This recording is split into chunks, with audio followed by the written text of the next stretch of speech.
Now, anime. What was the earliest anime I do remember watching? Definitely the big three, the big common three.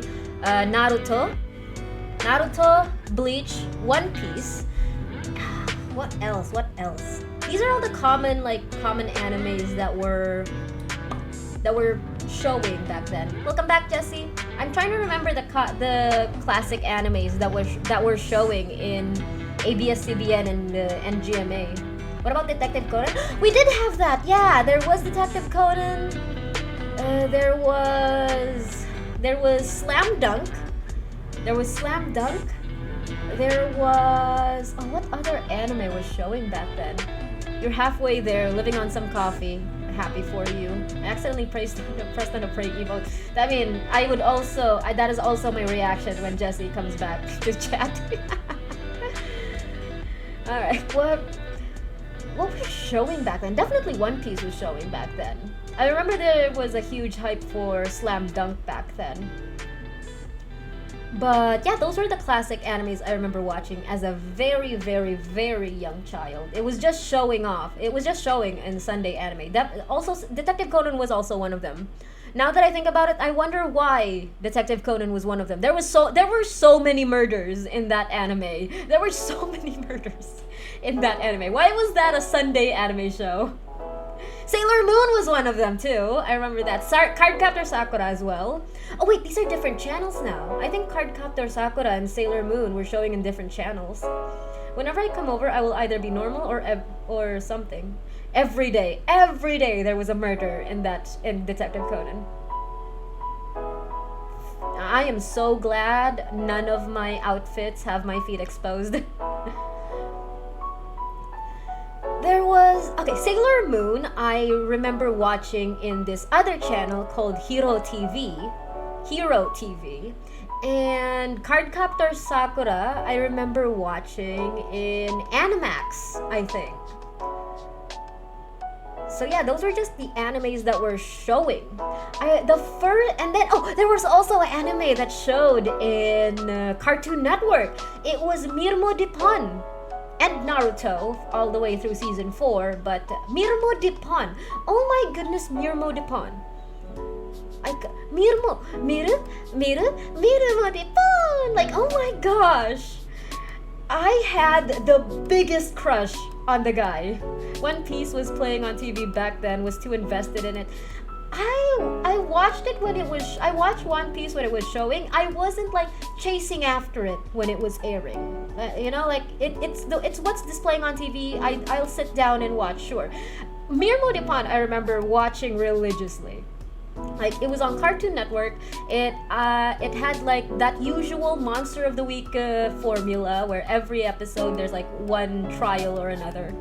And I remember having like the biggest crush on the guy. Basic as he looked, as basic, as super. Oh my gosh, now that I remember what his face is, he was so basic. I think his saving grace was the fact that he was a kuder. Even back then, I had such a thing for kuders. Like, the fact that he didn't give a fuck out of any of the other characters, but was just, generally just a decent human being, was like, it just got to me. But he looked so basic. It was just flat, short, brown hair. He didn't even have glasses. Please. Zoro was my crush back then? Oh, I wonder. I don't remember having a crush on any of the One Piece characters. I feel like the animation style wasn't for me. In Slam Dunk, surprisingly, right? Well, not really surprising now that I pick apart my brain. In Slam Dunk, I had the biggest crush on Rukawa. And I absolutely hated Sakuragi because he was so annoying. Like, just leave my boy alone, okay? He doesn't even care about you. He doesn't even care about the girl you have a crush on. Just let him be. Like, I would watch a series where Rukawa was the main character. Sakuragi, though, maybe if he wasn't as monkey-coded as he was. Surprisingly, a lot of shonen sports characters are very monkey-coded. There was this anime called Hajime no Ippo. It was a boxing anime, and I just could not get into it. because everyone was so monkey coded.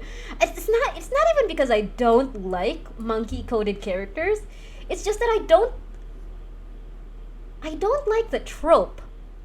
Apparently the trope for monkey coded characters is that, oh gosh, what is the trope for it? TV tropes.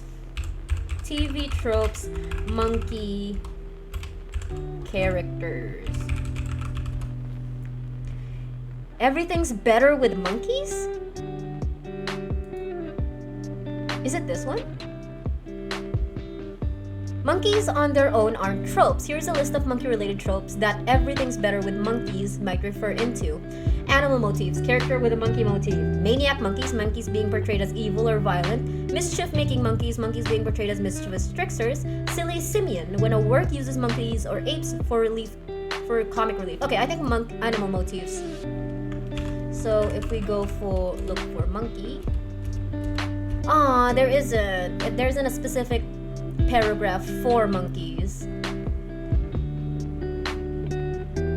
Hello. Yeah. So those are two. Even now, as I pick apart all of the animes I've ever watched, like Kuderas really like just win for some reason. It's all Kuder. Everything should be Kuder. But yeah, Mirmoripon I remember was being one of the most animes that I have religiously watched as a kid. I love the concept. I love the characters having like a pretty pixie creature, fairy with them, and that all the fairies basically look the same, but all have like these unique little thingamabobbers around them. That they all played their own instruments. They were musical. It was just great. It was just great television. I don't know how it ended. I feel like it didn't properly end in Cartoon Network. I'm pretty sure there were seasons that I never managed to watch.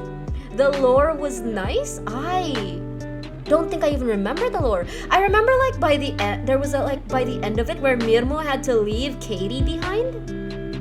I think the manga went differently. Oh. Yeah, I remember some part by the end of it like Mirmo had to leave Katie behind, and he did come back, of course. And somehow Katie managed to use her voice as an instrument in itself. Had additions in the anime. I mean, yeah, that's the way it goes, doesn't it? In terms of sports animes, I remember really liking Prince of Tennis, but mostly because a bunch of my cousins, who I also really liked, because they were also anime gals, watched Prince of Tennis. But I remember specifically watching Prince of Tennis just so I could be able to catch the episodes with the chibi characters, because every so often Prince of Tennis had like a titanic amount of episodes, even for a sports anime. But every so often they do like these chibi specials that I really liked.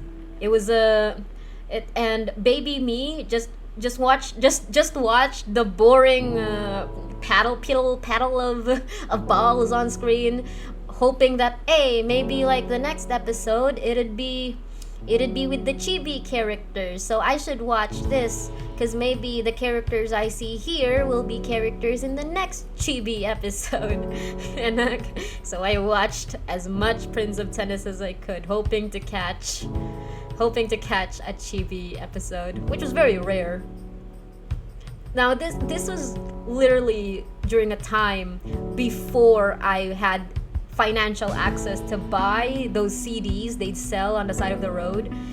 I even had like the CD player specifically to watch anime on. I couldn't afford I didn't have a laptop back then. So I had a specific CD player that just had a screen, and you would put down the CD into it, and it had like the usual play buttons. And yeah, you just watch it. It was a very small screen. I don't know where it went now, but it was a very small screen. But it was enough for the body type that I was back then. And there was this anime that I remember watching it in Animax. And I think it also aired on Hero TV. But I specifically remember watching it on Animax. And then I saw a CD of it in some street corner or whatever and bought it. It was Kyokara Mao, God Save Our King. And this was a very interesting anime for me to watch back then because I was very much a child, right? You know, with very heteronormative raising schemes. Guess what? What, Shai? So, Kyokara Mao was so BL coded. Oh! Huh! Now she just redeemed I want a soulmate. Yo, Sing Cho, like literally just Sing Cho. Do you want to give him like a hat, like a Changyan? Isn't that what you were going for last time? What you said earlier? Yeah. All right. I'm jotting it down. Yo, let's see. Sing Cho, matching with Chongyun, please. Gotcha. Sing Cho with 3 hat, like Chongyun. Congratulations on the cellmate redeem, Shai. Thank you so much. Meow. This Shai. I'm going on a trip this week, so hopefully I can get that all sorted when I'm back. Got a lot on my list. My boy, yo. It's the boys. Thank you so much for redeeming that. Holy crud. Another cellmate in the cage. What was I thought? Right, Kyokara Mao. Kyokara Mao was so cute. Like, if you look at it now, the art style was definitely a product of its time. But back then, they were so pretty to me. Like, if I look at them now, they're like, oh, that is too pretty boy. But back then, they were all so pretty to me. And I even in my heteronormative brain, once it was explained to me, and once the anime explained that it was normal that same-sex marriage is normal, I just went, that means I can ship everyone with everyone. So I really like Conrad better for Yuri, but I understand that Yuri's gonna most likely marry like Wolfram. I am amazed that I remember those names. Holy crud. Wolfram's really pretty, but I really like how Conrad, it's always the second male. It's always the second lead. The second male lead syndrome is so hard. It's so bad. That's why I like animes where it's obvious who the male lead is, so that I save my heart. Wolfram is basically a tsundere. He is, but I do appreciate him immediately accepting his fate as Yuri's wife. Like Yuri he is so gender non-conforming. Yuri said that I'm not gonna be the wife. All right, fine, then I will. And in a world where same-sex marriage is apparently normal, you'd think Wolfram is gonna go, well, we can both be husbands. No, he just went, all right, I'll be the wife. Easy. That's so funny to think about. I'm pretty sure the anime went. No, not the anime. The anime went farther. I think that the anime had a point where they even met like the first Demon King or something, and he's like traveling around with them as this tiny guy on their shoulder. But it's apparently based off of a web novel or a novel or something. Yes, the anime. I think I didn't finish the anime, but I remember like seeing snippets of it every so often in Animax back then. It wasn't the kind of anime I followed, but I will always forever remember it lovingly in my heart as the first non-heteronormative anime I watched. There was because I've talked about this before. That I mentioned that my first introduction to yaoi and BL was Junjo Romantica. But if I actually look through my previous animes that I've watched even throughout childhood, Kyokara Mao would actually be the first anime I watched that was not heteronormative. There was also Sailor Moon, but I did not religiously follow Sailor Moon. I watched a few episodes here and there if it was airing, but if something better was showing in a different channel, I'd watch that instead. I mostly didn't like Sailor Moon because I was not a fan of boy-crazy female protagonists. I'm also not a fan of female crazy male protagonists, but that's the reason why I didn't watch Sailor Moon. I don't mind if characters are specifically crazy about another character. I don't like I think I didn't like it when characters are fine with anyone specific. A distinct memory I have of Sailor Moon is the fact that Usagi would fall in love with any cute guy who'd come her way. But in Mirmo Dipon, Katie was very specific that she really liked Dylan. Even when rich baby boy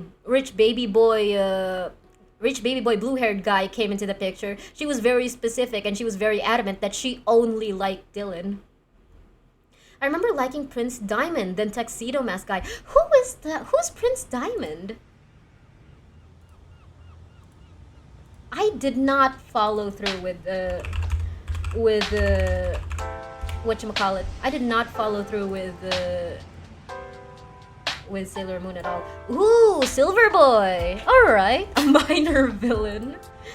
If I properly followed Sailor Moon, I feel like that would have been one of the non-heteronormative anime I would have watched growing up, because there were so many girls' love and trans characters in the show. He's cute. Yo, he managed to kiss Usagi. What the fudge? No, not this kind of anime. No. Why did he get a kiss? How dare? Bonk you. I'm getting pictures of Diamond without his clothes on. Okay, time to move on. Alright. So gosh. An anime I watched, like, I would run out of dinner, I would skip dinner, I would run to the TV when I get home late just to watch it. Specifically, this is what I mean by I watched it as much as possible, I watched it religiously, was Hitman Reborn. Katekyo Hitman Reborn. Katekyo Hitman Reborn I really liked because there were cute Kuder boys, and I really liked Tuna when he was in his really cool flame mode with the gloves, not his crazy flame mode where he was like really loud and annoying. It was specifically when he was really cool with the gloves and he had that specific eye type. Byakuran and Hibari, my beloved. Oh, the freaking school prefect and the trans guy. I call him the trans guy because I forget his name. Is that Byakuran? Byakuran. You know, the guy who turns into a girl with the mist, and then there's and then, you know, vice versa. Oh, Byakuran is the silver guy. Oh, the enemy. Hibari. Oh, Hibari is the prefect. Mukuro. Okay, this is a different kind of Mukuro. Yu Yu Hakusho? Oh, Yu Yu Hakusho is also an anime I grew up with. Mukuro and Chrome. Amazing that we all still remember this. Yo! I'm still confused about this. I might have forgotten, or maybe it was never properly explained in the anime. I watched this in the Filipino dub in Hero TV, by the way. But, what's going on with them? Do they share a body? What's happening? Is he possessing Chrome? I like Mukuro. I was such a fan of you still love it till today. I also still love it till today. I never follow. Then again, I don't follow it though, so I don't love it as much as I used to.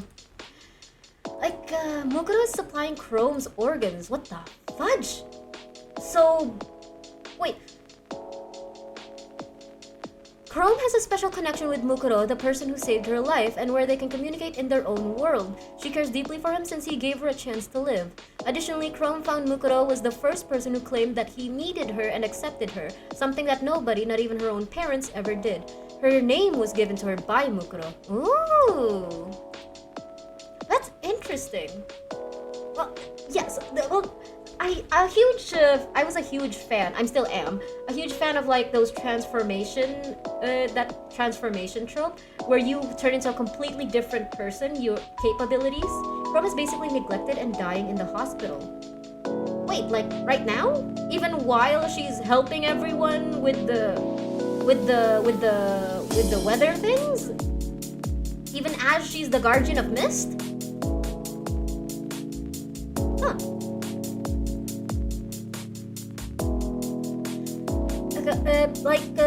It's a kind of a alter ego trope where you can turn into someone else completely different, but technically it's still you.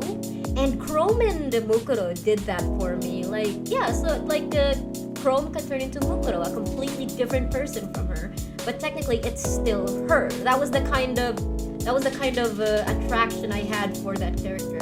Hibari is just Hibari, just follow the rules, man. I don't understand why he'd want to repeat middle school, but I think that was the weirdest thing I got that he was supplying me. Like, just go to high school, man. What the fudge?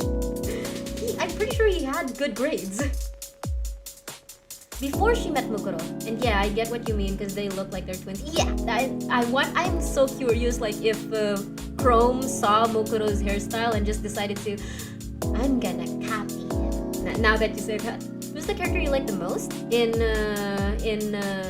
Hitman Reborn? Oh gosh, who was it? I'm pretty sure it was Tuna, the version of Tuna that had the gloves, and he was really cool. Of course, I did like Hibari and Chrome, but what really put them at second place was the fact that they were most of the times mean to Tuna.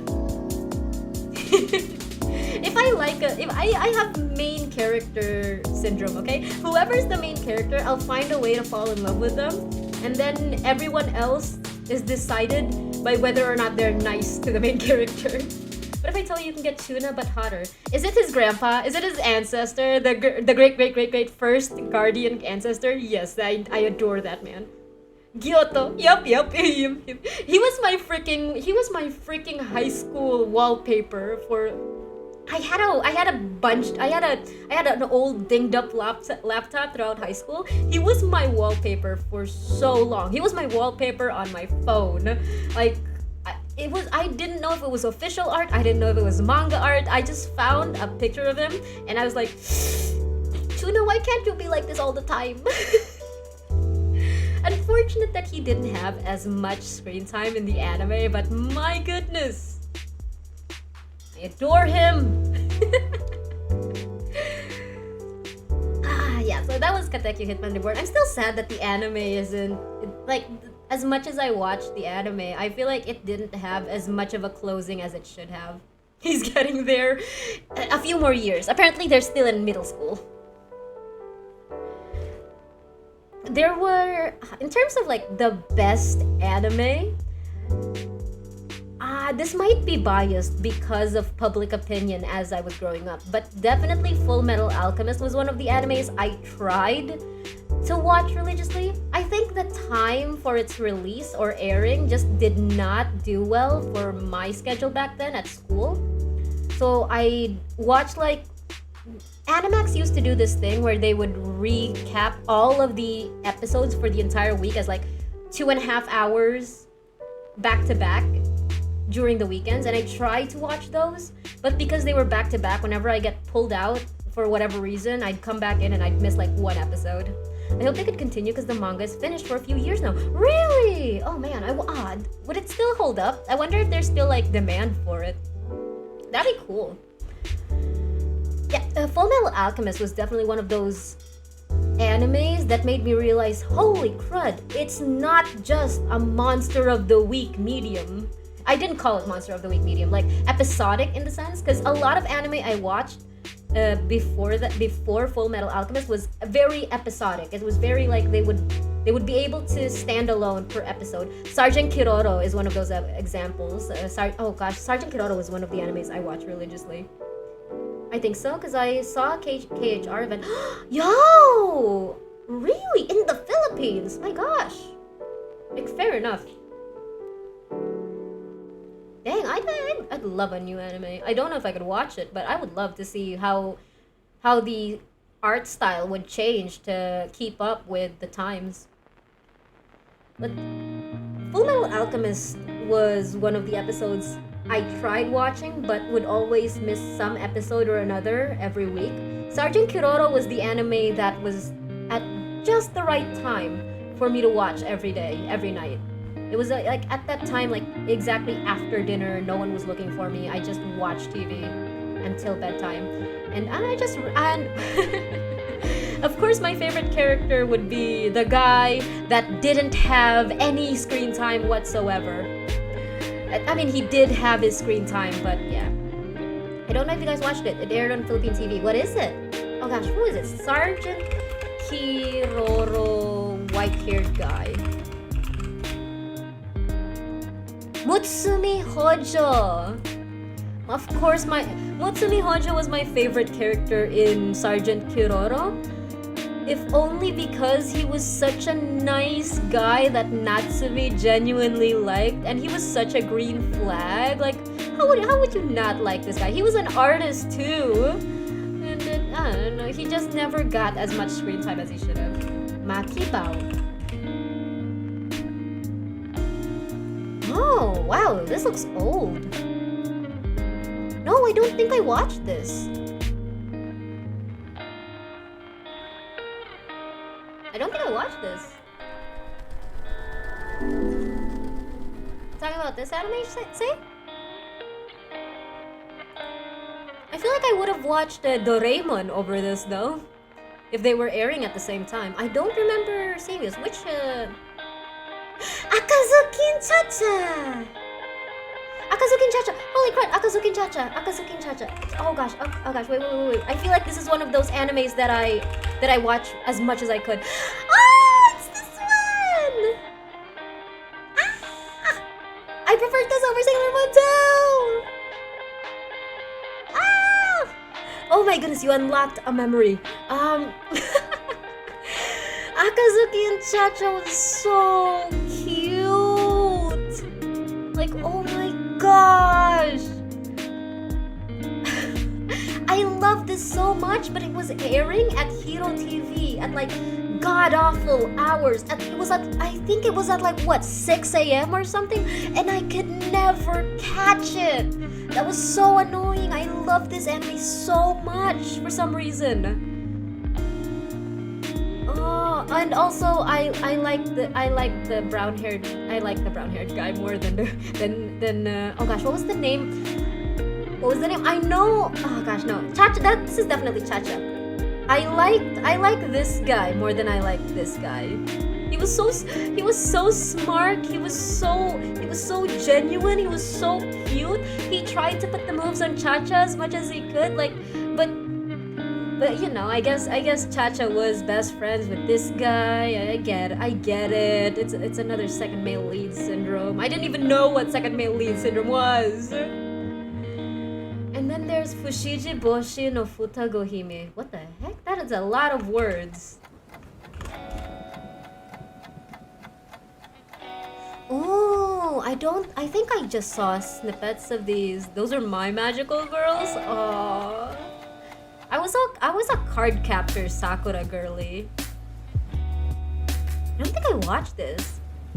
In terms of TV airing, I was a card captor Sakura girly, but when I was able to save my allowance to go buy my own stuff, I would buy like the CDs you'd see being sold on the streets, and I bought. I feel like we've talked about this. I bought. Shugochara, I think was the name. I bought a Shugochara CD and I watched the entirety of that season. I think it was on channel 11, QTV. Oh my gosh, QTV! That did not last long in my cable for some reason. Like I think that lasted until I was in high school or before I stopped elementary. Mermaid Melody.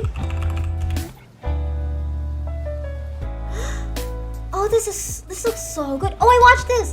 I think I watched this in Hero. I think I watched a bit of it in Hero. I remember like this girl was like an Ariel, where this guy like fell into the sea and she saved him, and then she's suddenly on land. I think that was a thing.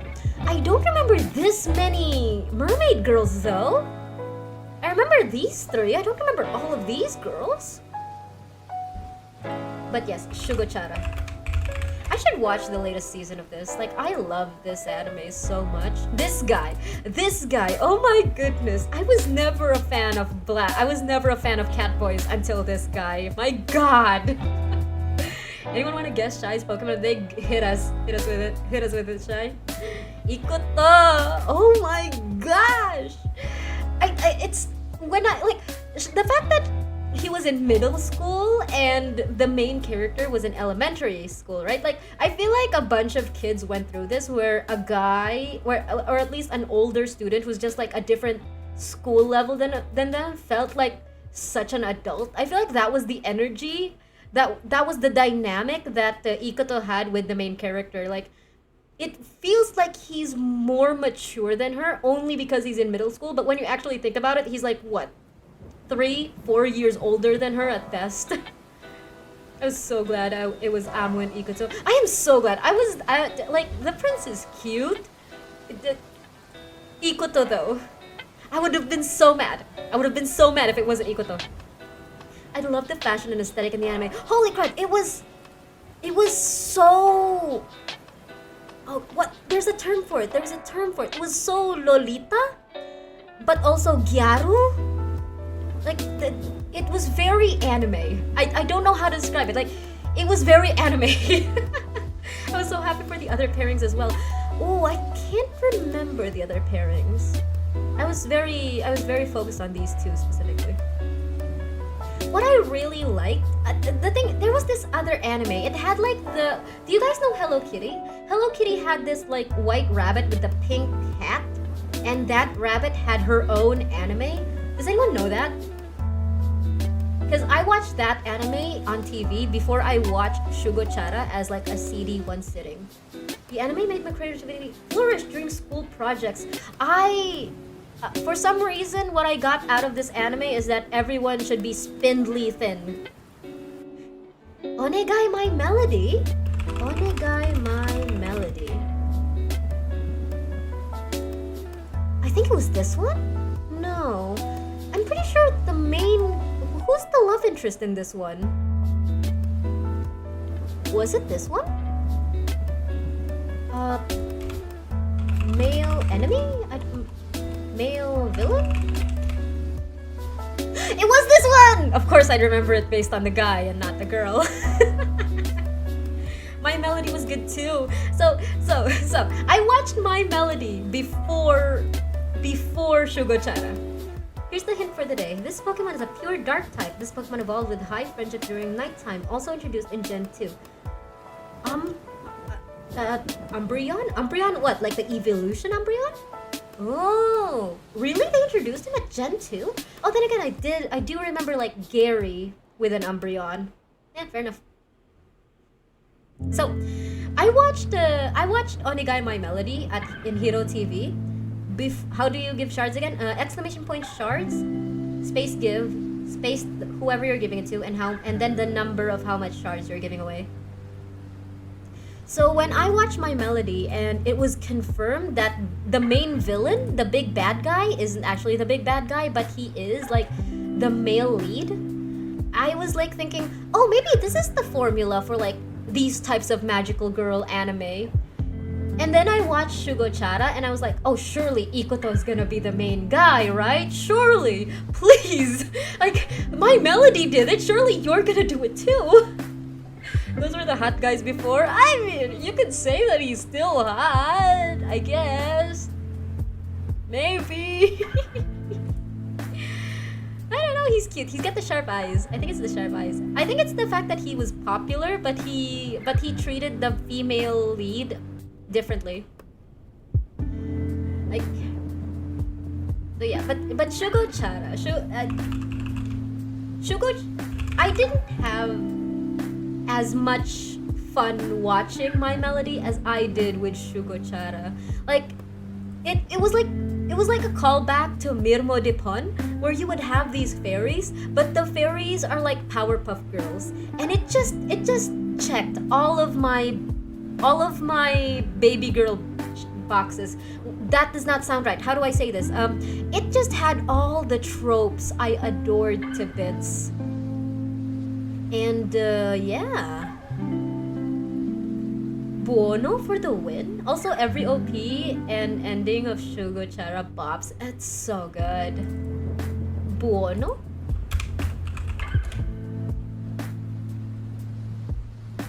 Oh, the band. Oh, okay. I found Shugochara because of a Vocaloid cover of the first song, Hop Step Jump. Interesting. I wasn't that into music. Like I just know that all anime would have good intro and back and ending music. That I just have a very like it's probably because I watched so much anime that at some point, aside for the visuals, they all started to blend together. Like there are still some very classic anime songs that are still very prolific in my brain because of Public Opinion. Like da da da da da da.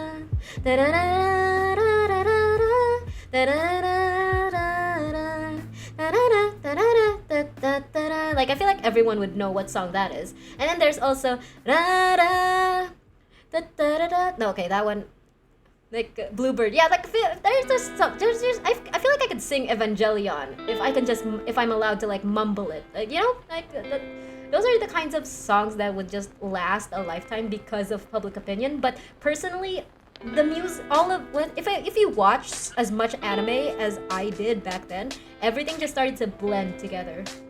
There was that Fairy Tail song that I just kept singing for God knows how long because I was such a fan of Fairy Tail.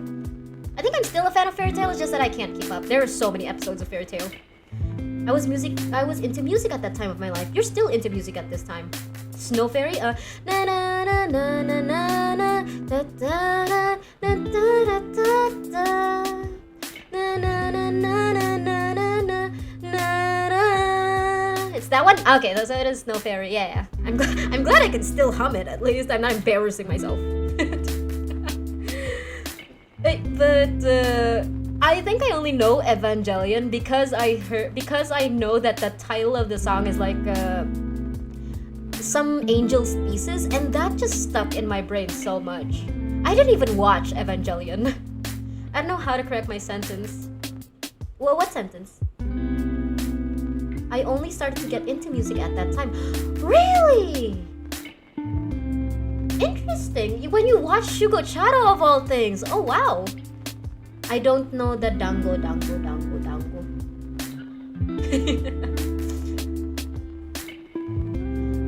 But yeah. Oh, speaking of Fairy Tail, I've talked about this so much. I like it when I don't mind like scantily clad women. I don't mind scantily clad men. I get put off when there are so many scantily clad women and there are so many well-dressed men, and vice versa. It's a Clannad theme. I only watched season 2 of Clannad for some reason. There was this CD getting passed around in high school, and one of them was Clannad season 2, and I would ask for Clannad season 1, and apparently no one has it. So I watched Clannad season 2. I had no idea what was going on, but hey. Before I was just music is music. Aww. I think that's still me to this day. Like, music is still music, and the reason why I like musicals so much is because there's a story I can attach to the music. Maybe the next stream I'm gonna take it 750 shards because I'll be picking a legendary. Do you even have that much shards, Shai? Fan service, thank you. So I want balanced fan service. Now, holy crap, that's a lot of shards. Now, here's the thing about Fairy Tail, right? Even when Natsu looks like this, there are so many episodes where his shirt just gets ripped asunder. Don't even talk to me about gray. Like, even when Urza is dressed like this, the fact that she has so much armor to change into is like just a reason enough to say that, okay, I'll excuse this one. This one, I feel like this one was specifically chosen, but she doesn't always look like this. Like, the Fairy Tail was like that balance for me that at some point everyone's gonna strip. Like, you just like things to dislike about Gray. What the fuck is this? I'm not opening this. Pretty sure Natsu can get like a heat-resistant clothes or something. He chooses not to. The amount of times they broke into Lucy's house just to use her bath or just use it as a hangout spot without her knowing, entering everywhere outside of her door, like, hey, Gray is given from the first episode, like from the first time we've ever seen him. My gosh, he was already like stripping. Like, that's something I like about Fairy Tail. That's something that I like, that never put me off from Fairy Tail, because that's one of the reasons I'd sometimes get put off from an anime, is that when I see too many women basically naked and so many well-dressed men. It's why I prefer Zeref. Very demure. Zeref, his brother, growing up brother. Very demure of all things. I think I think the 100 Day Quest is out right now on YouTube, and there's like this episode of this guy Jalal like simping over Urza, and I'm all for it. Like, there's so many thumbnails of him just only wearing his briefs, I think. I don't know. I like Levy and Gajil. Levy? Fairy Tail. Oh, Levy, right, Levy. Like, right. I don't know why I thought you were suddenly mentioning AOT. He's down bad for her. Is that his? I think those are his actual thoughts, like, coming to the surface, isn't it? He's usually more reserved about those kinds of opinions. I haven't watched them yet. I've only seen thumbnails. But yeah, like, I don't mind fan service. It's just that I prefer fan service being very balanced. Like, if you showed me this, like, I'd be like, it's already such a different vibe from a lot of other animes, because look, 2 topless men, 2 decently clothed women, huh? And then you get to later seasons and they get skimpier and skimpier, but hey, at least the guys are keeping up. Sticker, the Levy episode where she was hurt, Gajil was angry for her. That's something I was always iffy about Gajil and Levy. Like, wasn't there a whole point where Levy got like wasn't it Gajil who first threw Levy into the wall or something when his old guild waged war on Fairy Tail? Everything's blending together at the moment, so I can't remember as much. But I feel like that was a thing. Oh, this is a Tumblr edit. Okay. I was so confused. Hey, Gajil fucks. Man. Holy crud.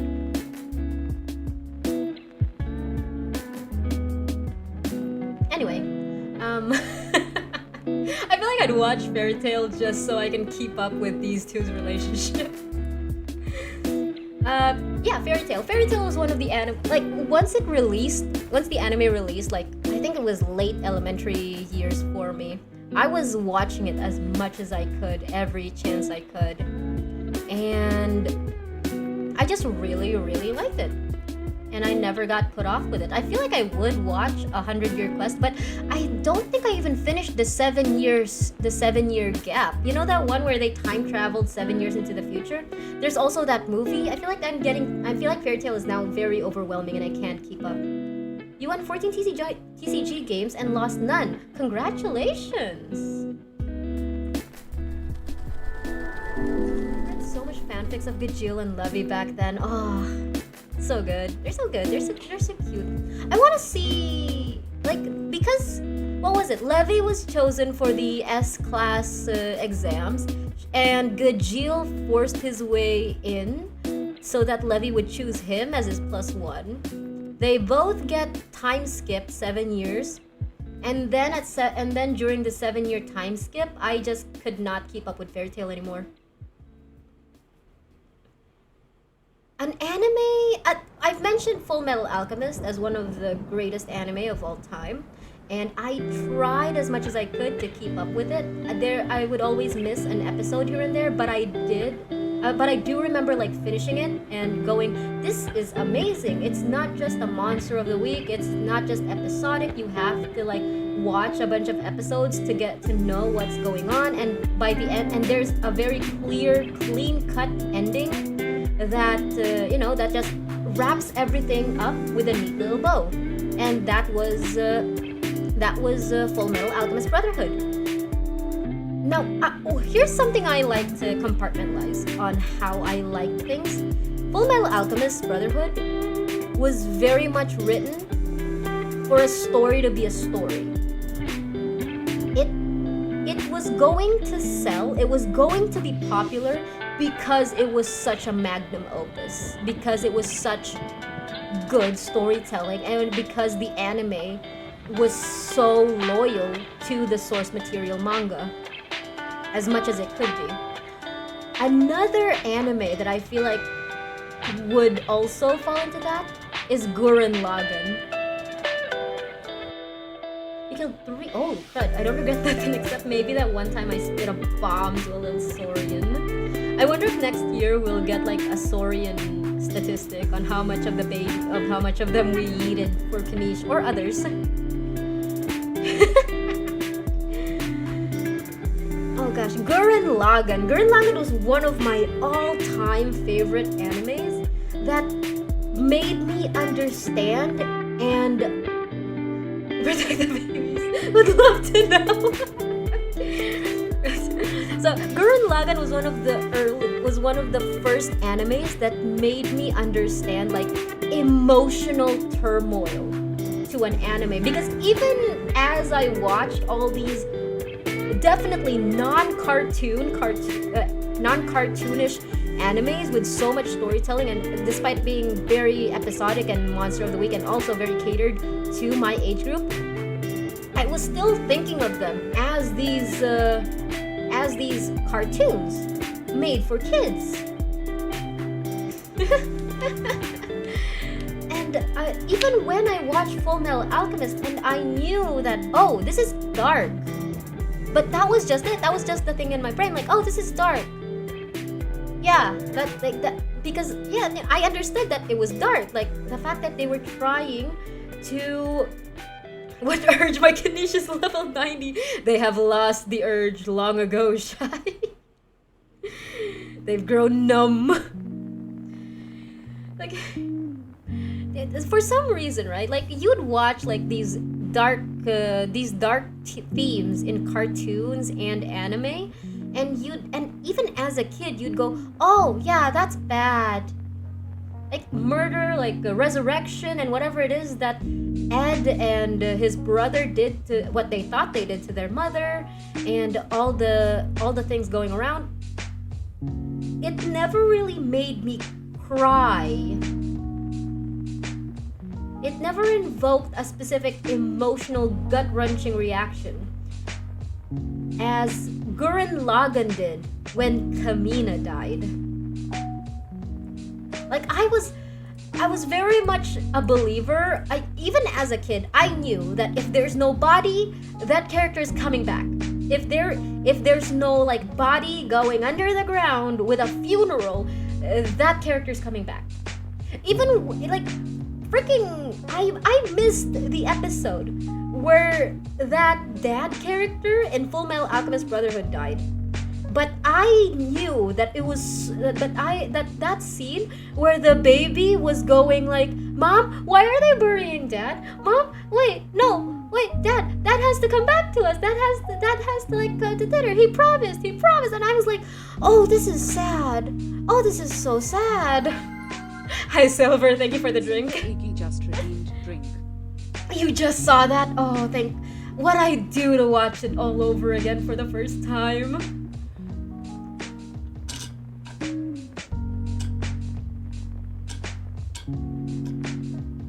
Anta redeemed drink earlier too. I did drink, but I was also not on screen yet back then. Earlier, Mommy, Dad needs to work. Why are they burying him? Oh my gosh! And when like that fire dude character went like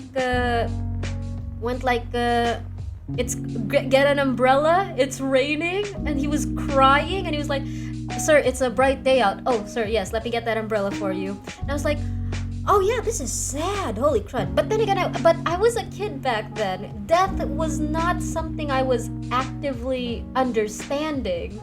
So And that wasn't a main character. Like, I understand that it was like he was a very beloved character. Now it's actually rated. Yeah, holy crud.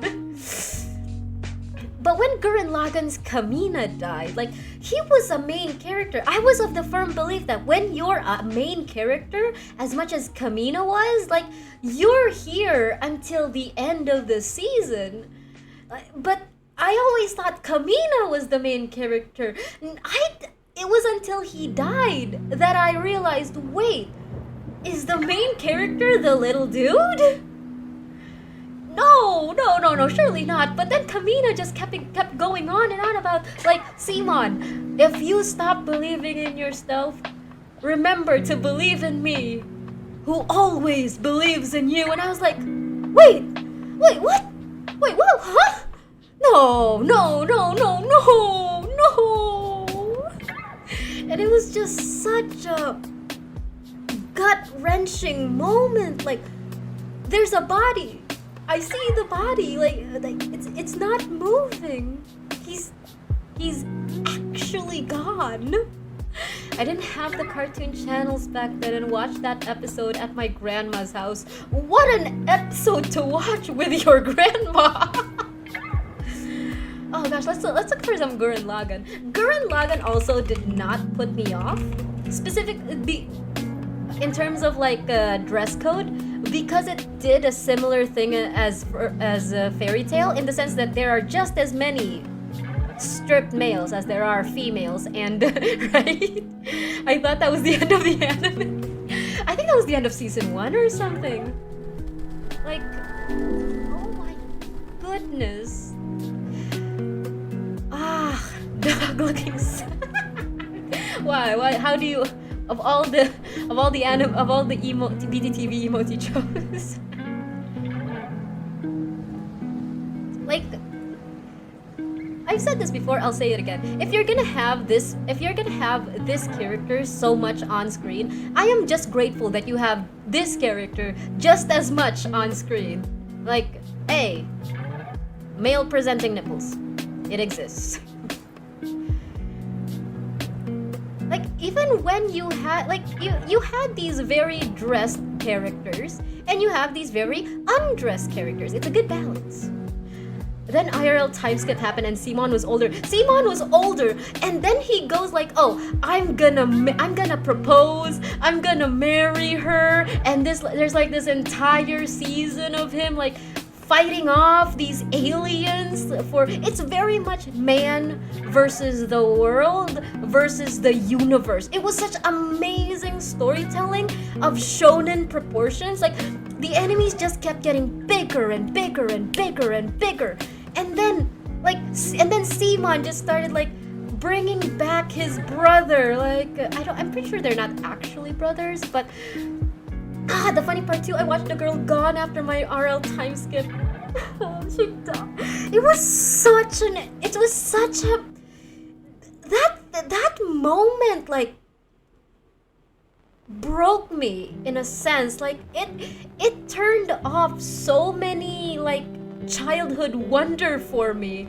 Like, the moment they freaking, holy crud, the moment they got married, they kissed, she disappeared, my brain just went, what do you mean characters don't get a happy ending, happily ever after? Like, that was I think that was the day I realized that just because it's a shonen anime doesn't mean it was gonna be a Disney princess ending. I was crying and confused. I was going like, huh? Wait, is this a dream? Are they still in a simulation? Is this like fake? Wake up! Someone wake up! Someone wake him up! Wake him up! Like, he's gone.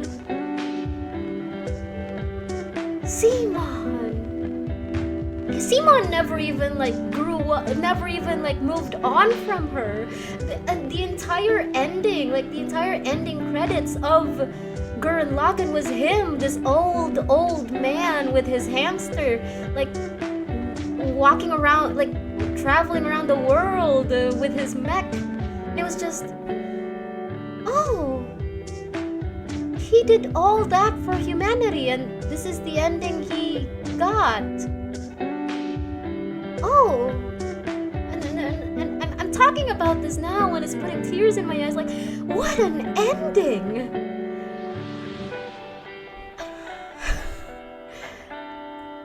So anyway, after that, I watched Lelouch of the Rebellion.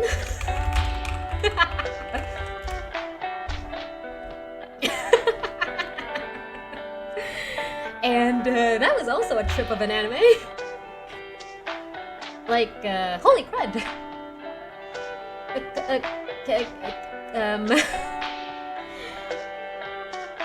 When it was gonna talk about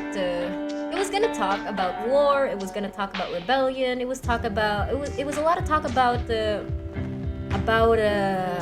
rising up from a dictatorship, right? Of colonization, politics, a lot of politics, so much politics. The only reason I kept up with it is because this guy was my type. I was like, I watched before this.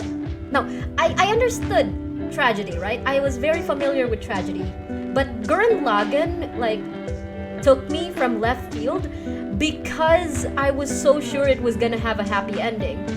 Freaking yeah, exactly. Hiya Nick, whatever. Hiya Nick Pat. We're talking about anime. I was still very familiar with tragedy. It's just that when I entered Gurren Lagann, I was expecting a happy ending. So when I didn't get a happy ending, I was floored. But before Gurren Lagann, I already watched animes like Hell Girl and what was that anime, and Death Note.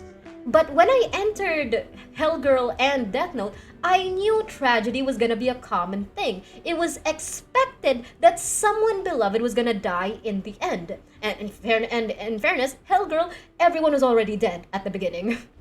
Nick Bot, we have new emotes. Nick Bot, we do have new emotes. We have Prage and Noted. Get out of here before you get me in trouble with Sha. Why not? This is just Nick talking to the voices in his head. How is the bot chatting? You can have different. You can have different. Yes, it's just a very super intelligent bot. Yes, surely, yes. Now, so when I entered Code Geass, I was already ready. It was talking about politics, and I was very ready that okay, this has a chance to be a happy ending. This also has a chance to be a tragedy. Spoiler alert: it was a tragedy. Not another spoiler alert. There's another season of his child, and he's still alive. So I don't like. Technically, it's not a tragedy. I cried so much for that anime. It was also very vindicating. AI is taking over. Oh no, the world is not ready for this. Just an alt account that Stream Elements controls name-wise for my channel. R2 is so cute of Lelouch and Rollo. Lelouch and Rollo. Oh, didn't he die? This was their relationship was so emotionally charged. Was so romantically charged for some reason. He did. Yeah, he did. Yep. Yeah. So watching Lelouch of the Rebellion, I was already going for okay. This has a chance for a tragic ending, and this has a chance for a good ending. It had a tragic ending. We have a new season where it's about his daughter. Spoilers for that. He's still alive with Cece, and apparently they're the parents to this daughter. And so technically it's not a tragedy. But for the Lelouch of the Rebellion alone, it was do the funny goggles. Sure. Give me a sec. Oh, also Nick, we got a new transition. Please, thank you. Yo, yeah! Congratulations. Thank you, Quid, for sponsoring that, for gifting that. Let's see, where is the funny goggles? Whee! It has the sounds too, yeah!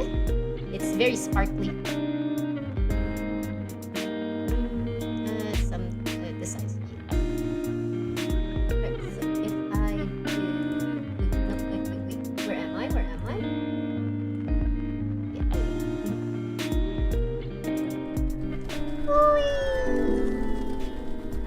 back. I'm back to talk about tall, spindly-limbed anime man. Give me a sec. So when I watched Death Note before I watched the Lelouch of the Rebellion, right? And the thing about the Death Note was that I really liked Light. So when Light died, I was like, no. Yeah, I should have expected that. Oh, I'm talking about the anime. And his other guy, N. Well, I wasn't much a fan of him. He was cute, but I liked L better. For some reason, after L, I started really liking the eye bag aesthetic for anime. They don't do it. They don't do it too much. For some reason. Or maybe they do and I just haven't watched enough anime. But nothing's coming to mind of anime that has the eye bag aesthetic. Aside for L. Like it doesn't even have to be like I hope my sub ends soon so you can try to win the ad 50/50s. Good luck. You wanna win? Yep. So anyway, Lelouch of the Rebellion ended with who is this guy again? Who is this guy again? Suzuki or something? Suzaku. Lelouch of the Rebellion ended with Suzaku taking on the mantle of the head of the rebellion and killing Lelouch as he takes on the mantle of being King of Britannia. And I just thought it was such a genius move. If I don't win in Genshin, I win in ad breaks. Good luck. Like I just thought that was such a genius storytelling move. Like Lelouch started the entire rebellion for a specific reason, and at some point he lost the very reason that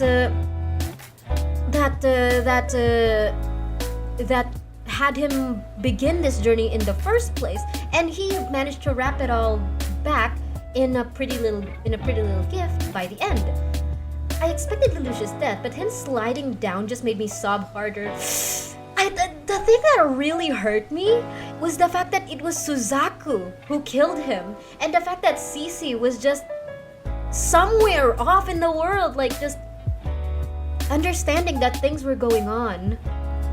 You have Mavuika in your Starlight revenue. Yeah, she's there. Like,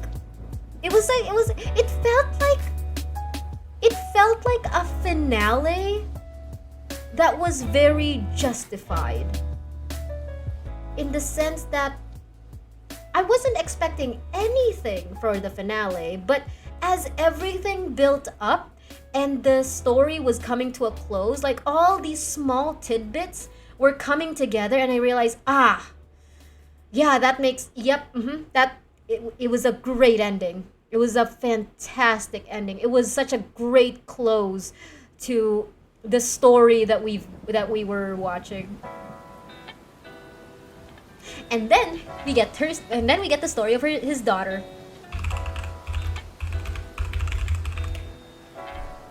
It's all for Nunnally. It's all for Nunnally. Liana V. No, wait, this isn't. Wait, is it? Wait, who's it? Huh? Huh? What was it? No, not you. I don't care about the move. Rosé of the Recapture. There it is. That's not Rosé.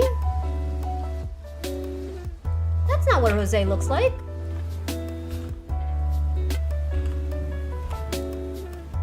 This is Rosé. What I really liked about Lelouch was that he was very much giving. If Elle and Light had a baby, and it was Lelouch. Like, he had the craziness of Light. He had the genius of both Light and Elle. He was able to start a rebellion, keep it up, and finish it so neatly. Ooh, you want shards? Yo. Do you want to dress up your bot? Here you go. No, wait, that's not the command. It is shards. Tiffet, welcome in. We're talking about anime. Shards, add. Now give it to the bot and not the other guy. 500. There's your shards, bot. Tiffet, welcome in. We're talking about I haven't watched Rosé of the Recapture, but I was talking about how Lelouch was very much a very interesting character that blends Elle and Light's characters so well, interestingly together. Elle and Light, as in from Death Note. So when it ended, I was fine with it being the end. So when they released Rosé of the Recapture and confirmed that Lelouch and Cece are very much alive and well, I was like,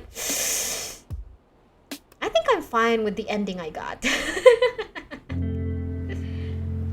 You have a flower. Cute. So yeah, I don't think I'm gonna watch Rosé of the Recapture. Also, Tiffet, I have a new transition screen. Wait, where am I? Where am I? Where am I? Here I am.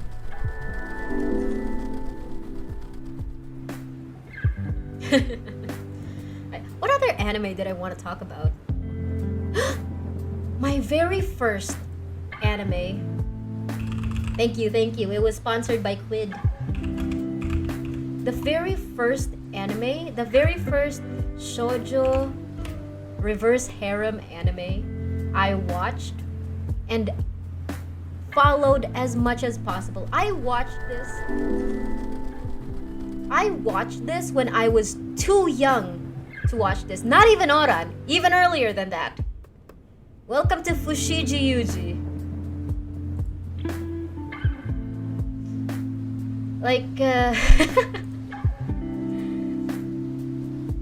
My goodness. This was the first reverse harem anime I remember actively watching as much as I could. I was too young to be watching this. I'm sure we all had that anime where we were all too young to be watching it. Mine was Fushigi Yuji. Yeah, I don't think I was watching it for the action. I'll tell you that much. I'll admit to that much, but yeah. It had a lot of iffy stuff to it. It was definitely a product of its time. I specifically remember having the biggest crush on this guy. He gave off Sesshomaru vibes. Oh, also disclaimer, I really like Sesshomaru.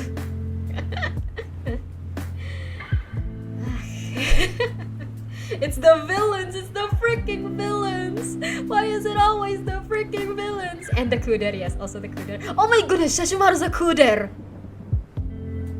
I keep forgetting that I do like Sesshomaru, and now I know that it's because he's a freaking Kuder. They always make them hot. Why do they do this? Why do they do this?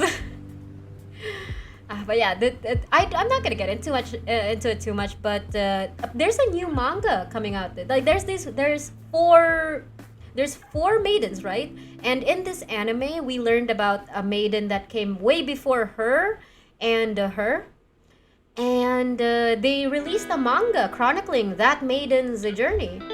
I don't know if I'd get into it too much though. Is it this one? Byako Senki. Those days watching anime when I was too young. Yeah, it's just cartoons. Of course it's for kids. The cartoon. I don't think the Hot Spring episode is here on the search results. Good. Okay, I'm not gonna look for it. But after Fushigi Yuji, there was... Oh man, we're down the spiral. I also had a crush on Yu Yu Hakusho White Fox. This guy! Oh my gosh, this guy. This guy, and also that kid with his pacifier when he's grown up. I like him better like this than when he's like this. What's his name? Kurama. I like Kurama better when he's a white fox. Then again, I also like Sesshomaru. Sesshomaru. Why is a ship? Huh? Okay. There's an... probably like white silver-haired guys. I like kuderes in general, and apparently when it's kuderes, it's gonna be white hair.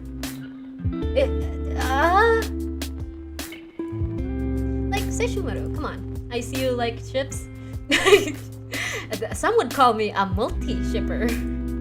What is this? Sesshomaru LNG tanker. Interesting. So, disclaimer: I am aware that there's this anime of him marrying the little girl. I don't think I want to talk about that. It's an interesting take.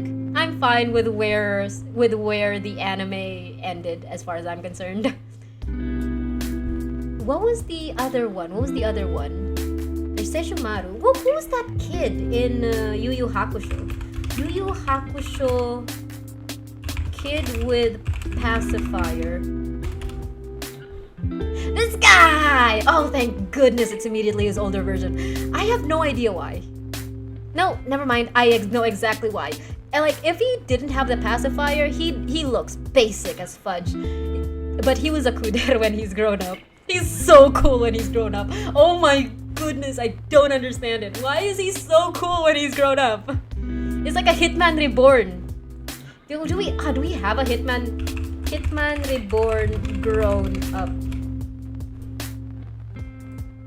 I like him better like this than he is like this. Like for some reason, it's the freaking mystery of having his eyes cloaked out like that.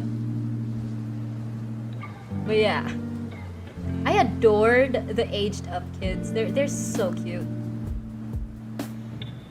Oh my, what other anime was there? Yes, definitely Oran High School. Like, I was a huge fan of gender bends. I was a huge fan of girls being able to act like guys and everyone just being cool with it. What I really adored about Haruhi was that she wasn't your typical female main protagonist. She was smart. She was in her own way crazy. She was so calm and controlled so many times. She's so cute.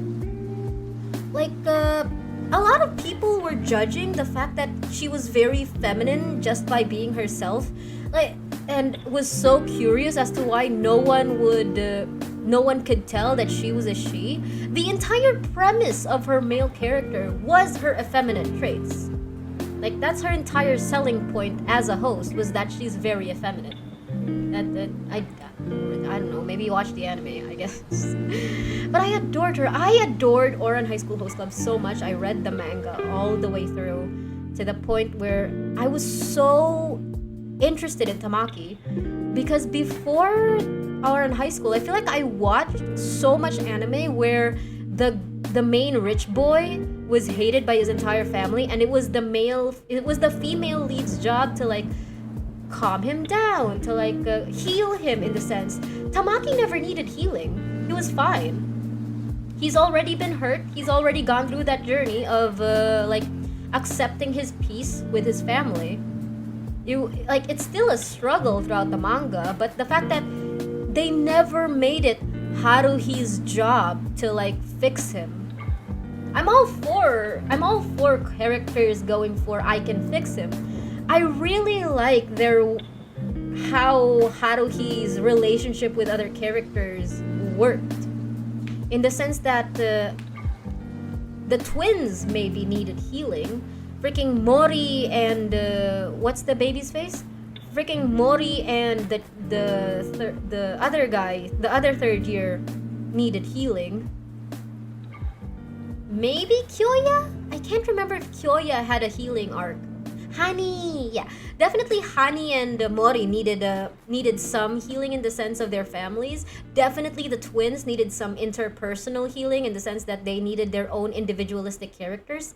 I can't remember Kyoya needing to go through that arc, but the fact that it was Tamaki of all people who didn't need to go through that. If anything, Tamaki needed to go through the journey of him realizing he liked Haruhi that way, and he went through so much denial of him liking Haruhi. Like, surely it's more of me being a dad to her. Surely that's how I feel about her.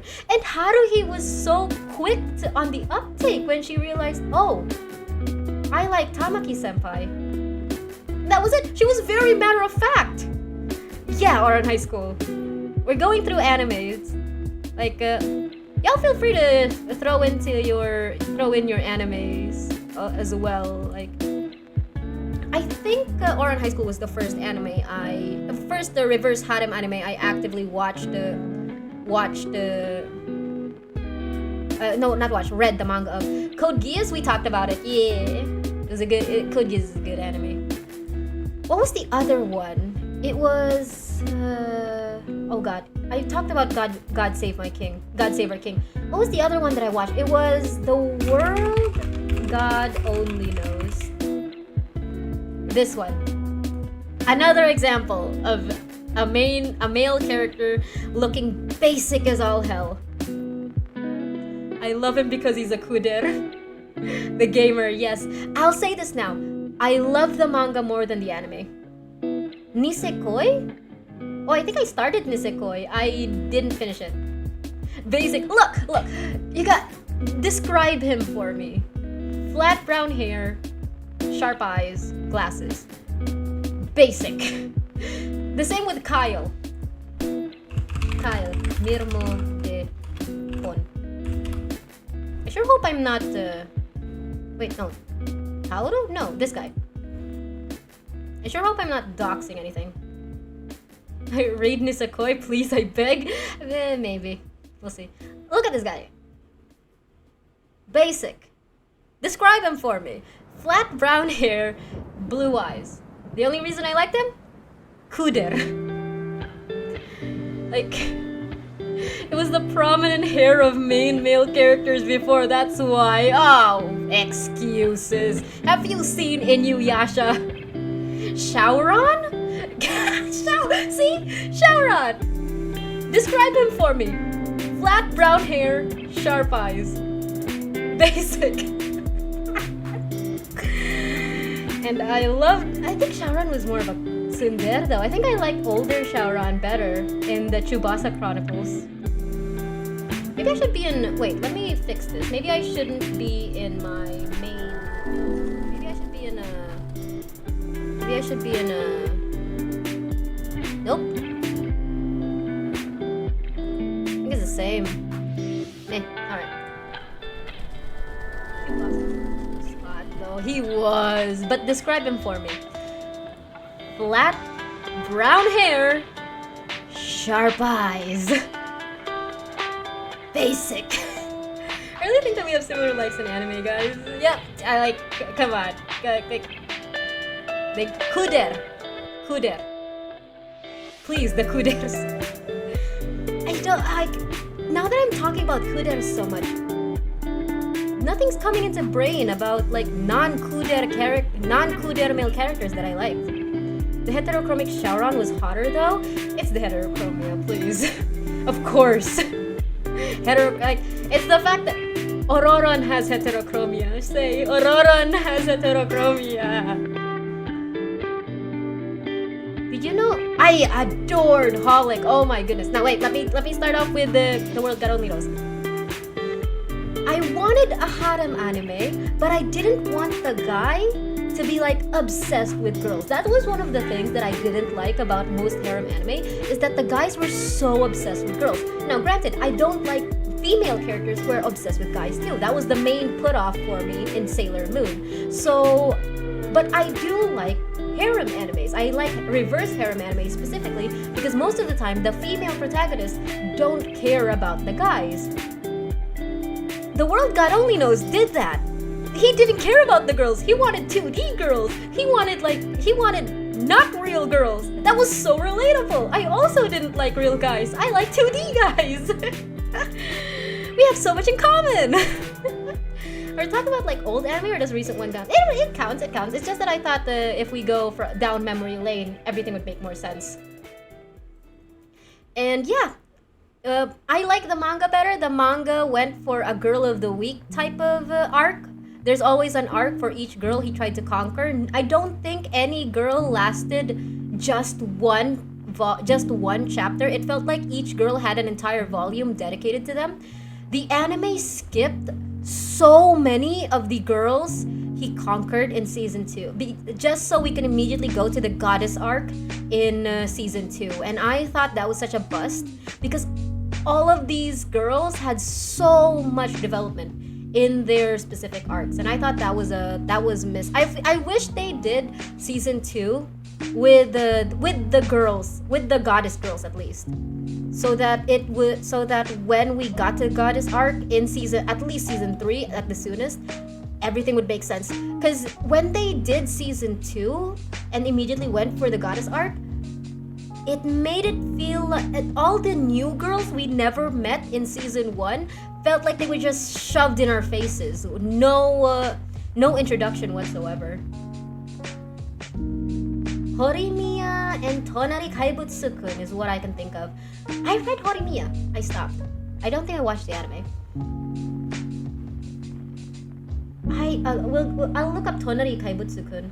Alice Academy. I watched that. I feel like I watched that. I'm pretty sure I watched that. Let's go for Holic. I watched Holic. I adored Holic. Nick, this was what I was talking about with you, with your lore, if you ever decide to spice it up anytime soon. Holic is of this very pretty lady who Clamp series is so good. It is so good. Oh, remind me, there's also that one anime that had like konpetsu, that had like rock candy as a motif. I love that anime. I gotta look that up because I forgot the name, but it was also a Clamp series. Now, Holic has this woman, this pretty lady, have like a supernatural shop where you can only find it if you need assistance from them for supernatural. And this dude, Kimihiro Watanuki, is like one of the characters who needed to be in that shop, and he ended up working part-time at that shop. And it was one of those monster of the week type episodes where every episode they'd have a different customer to assist. And I just adored that. The fact that it was supernatural, but it wasn't that scary because it was a Clamp art style. It wasn't like Hellgirl where it was horrific psychologically. This was more of a supernatural thing with a mix of human darkness. And the human darkness would usually be like deserved most of the time. And when it wasn't, it was very interesting to see that, yeah, sometimes bad things do also happen to good people.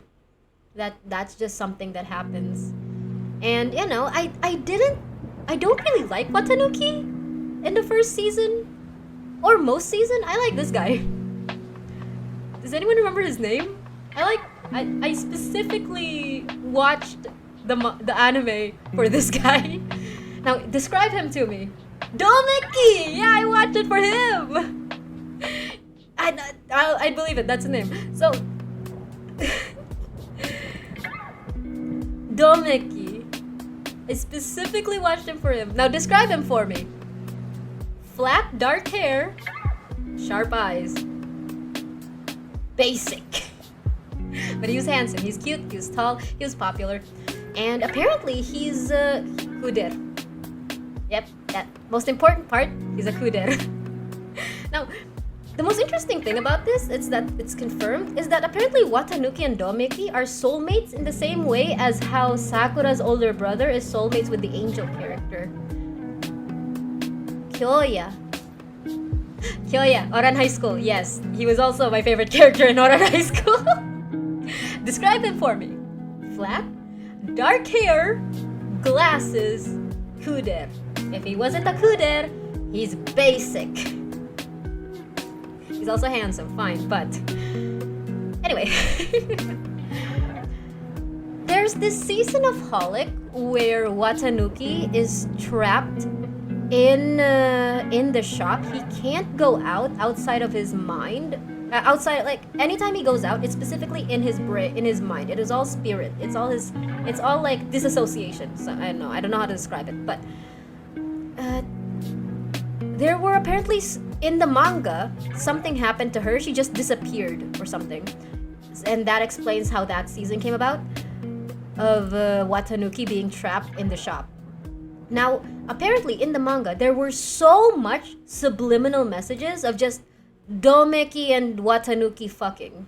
Like, there was just so much between the lines of them apparently before and after they do the deed. They've done the deed. And that was such an interesting, like, huh. What? Okay. Like, that was such a, like, I knew they were soulmates. I didn't think they were, like, Sakura's older brother and angel character soulmates. That was a neat discovery on my online journeys. And this shop is one of the cornerstones of the Tsubasa Chronicles. Now, you could watch the Tsubasa Chronicles as its standalone series, but it's just so interesting to see their own little life happening outside of Tsubasa Chronicles. Disclaimer, I'd never finished Tsubasa Chronicles. It got very overwhelming. Apparently there's so many episodes, and it was Kingdom Hearts level complicated because Clamp kept trying, emphasis on try, Clamp kept deciding that every production ever has to be referenced. And somehow every series, every reference has to make sure that Sakura's older brother and the angel character keep getting confirmed that they're soulmates in every universe. Amazing. Now, what was that other anime? Clamp series about rock candy. Nope. What was that? Clamp series. Is it just Clamp series then? Konpeto. This anime, Kobato! Kobato! It was a standalone anime. It was short. It was sweet. It did the Monster of the Week episodic trope where every episode there'd be like a new character to heal, and I really liked the male lead on this. It's super cute. It's super simple. The main female character is your usual ditzy, very happy-go-lucky character. The female main character on this is actually very... Oh, what was that anime about the 12 zodiacs? And if you hug, and if they get hugged by the opposite gender, they turn into the animal they represent. She's very reminiscent of that female main character. But yeah. Now look at this male lead. Fruit Basket. Yeah, she's very specific. She gives off the same vibes and character as the character in Fruit Basket. Now, look at this guy. Look at this character. He doesn't have flat brown hair. He does, however, wear glasses, sharp eyes, kuder. No, it's not just about being those... I don't care about what they look like. Most likely they're gonna be handsome. But if they're kuder, right? A deciding factor of if I like the kuder or not is if they're nice. And this character, he wasn't specifically nice on the first try, but it was a reasonable kind of mean. Kobato kept getting on his nerves. Kobato kept doing things that would be suspicious or that would put her in danger. He was tsundere in the sense that he just can't tell Kobato to be careful. He would instead go like, you're a ditz, you're gonna trip over. It's just those specific wordings that make him seem brusque and mean, but he was always nice. It's also proven by the fact that he's a preschool teacher. He works with kids on the daily, and he works with kids well. Oh, also Kobato did end up getting in we did get a Tsubasa Chronicles episode in Kobato, but the episode was specifically in Kobato and not in the Tsubasa Chronicles series for some reason. Like, they're together. Look at the Powerpuff Girls. it was a good series. It was a good like one-off season. I wish there was a season 2. I don't think it's ever gonna get a season 2. The manga was a thing. I don't think it, like, there's so much mystery shrouded with Kobato. There's also a really good song for it. Let me see if I can find it. Kobato song. Can we sing it? Just I love this song so much. LA! Yo! Are you done with your stream? Holy crud! Welcome in! We're listening to we're talking about anime, and I got into Kobato. I love this series so much. It has a special place in my heart.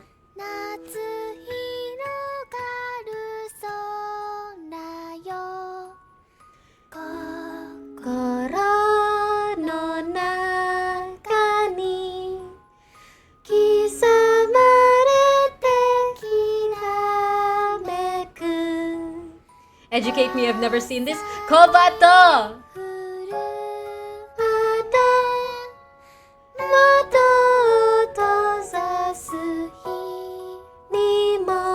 I don't actually memorize the lyrics. I'm trying to keep up with the lyrics.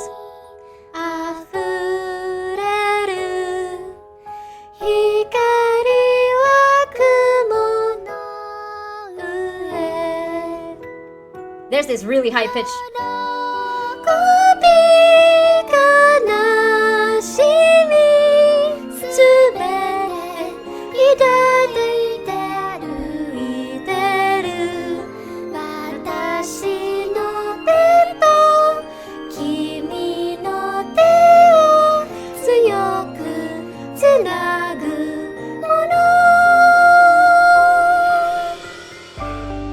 Sound like a lullaby. It's so good. I love it so much.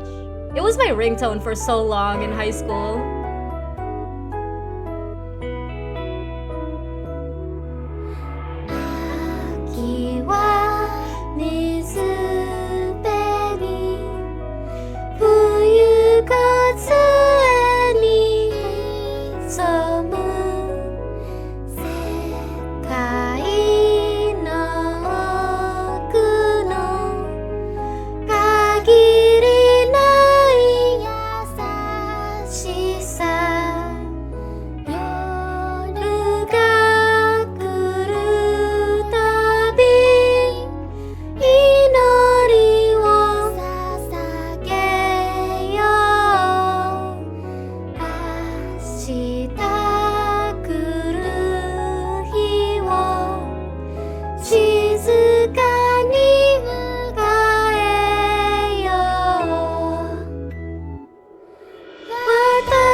Japanese lullabies, especially when they do musical notes, like that.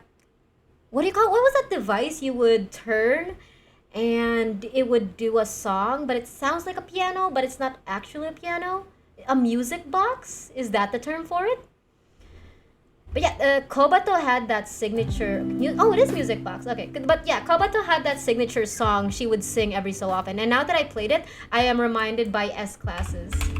S class?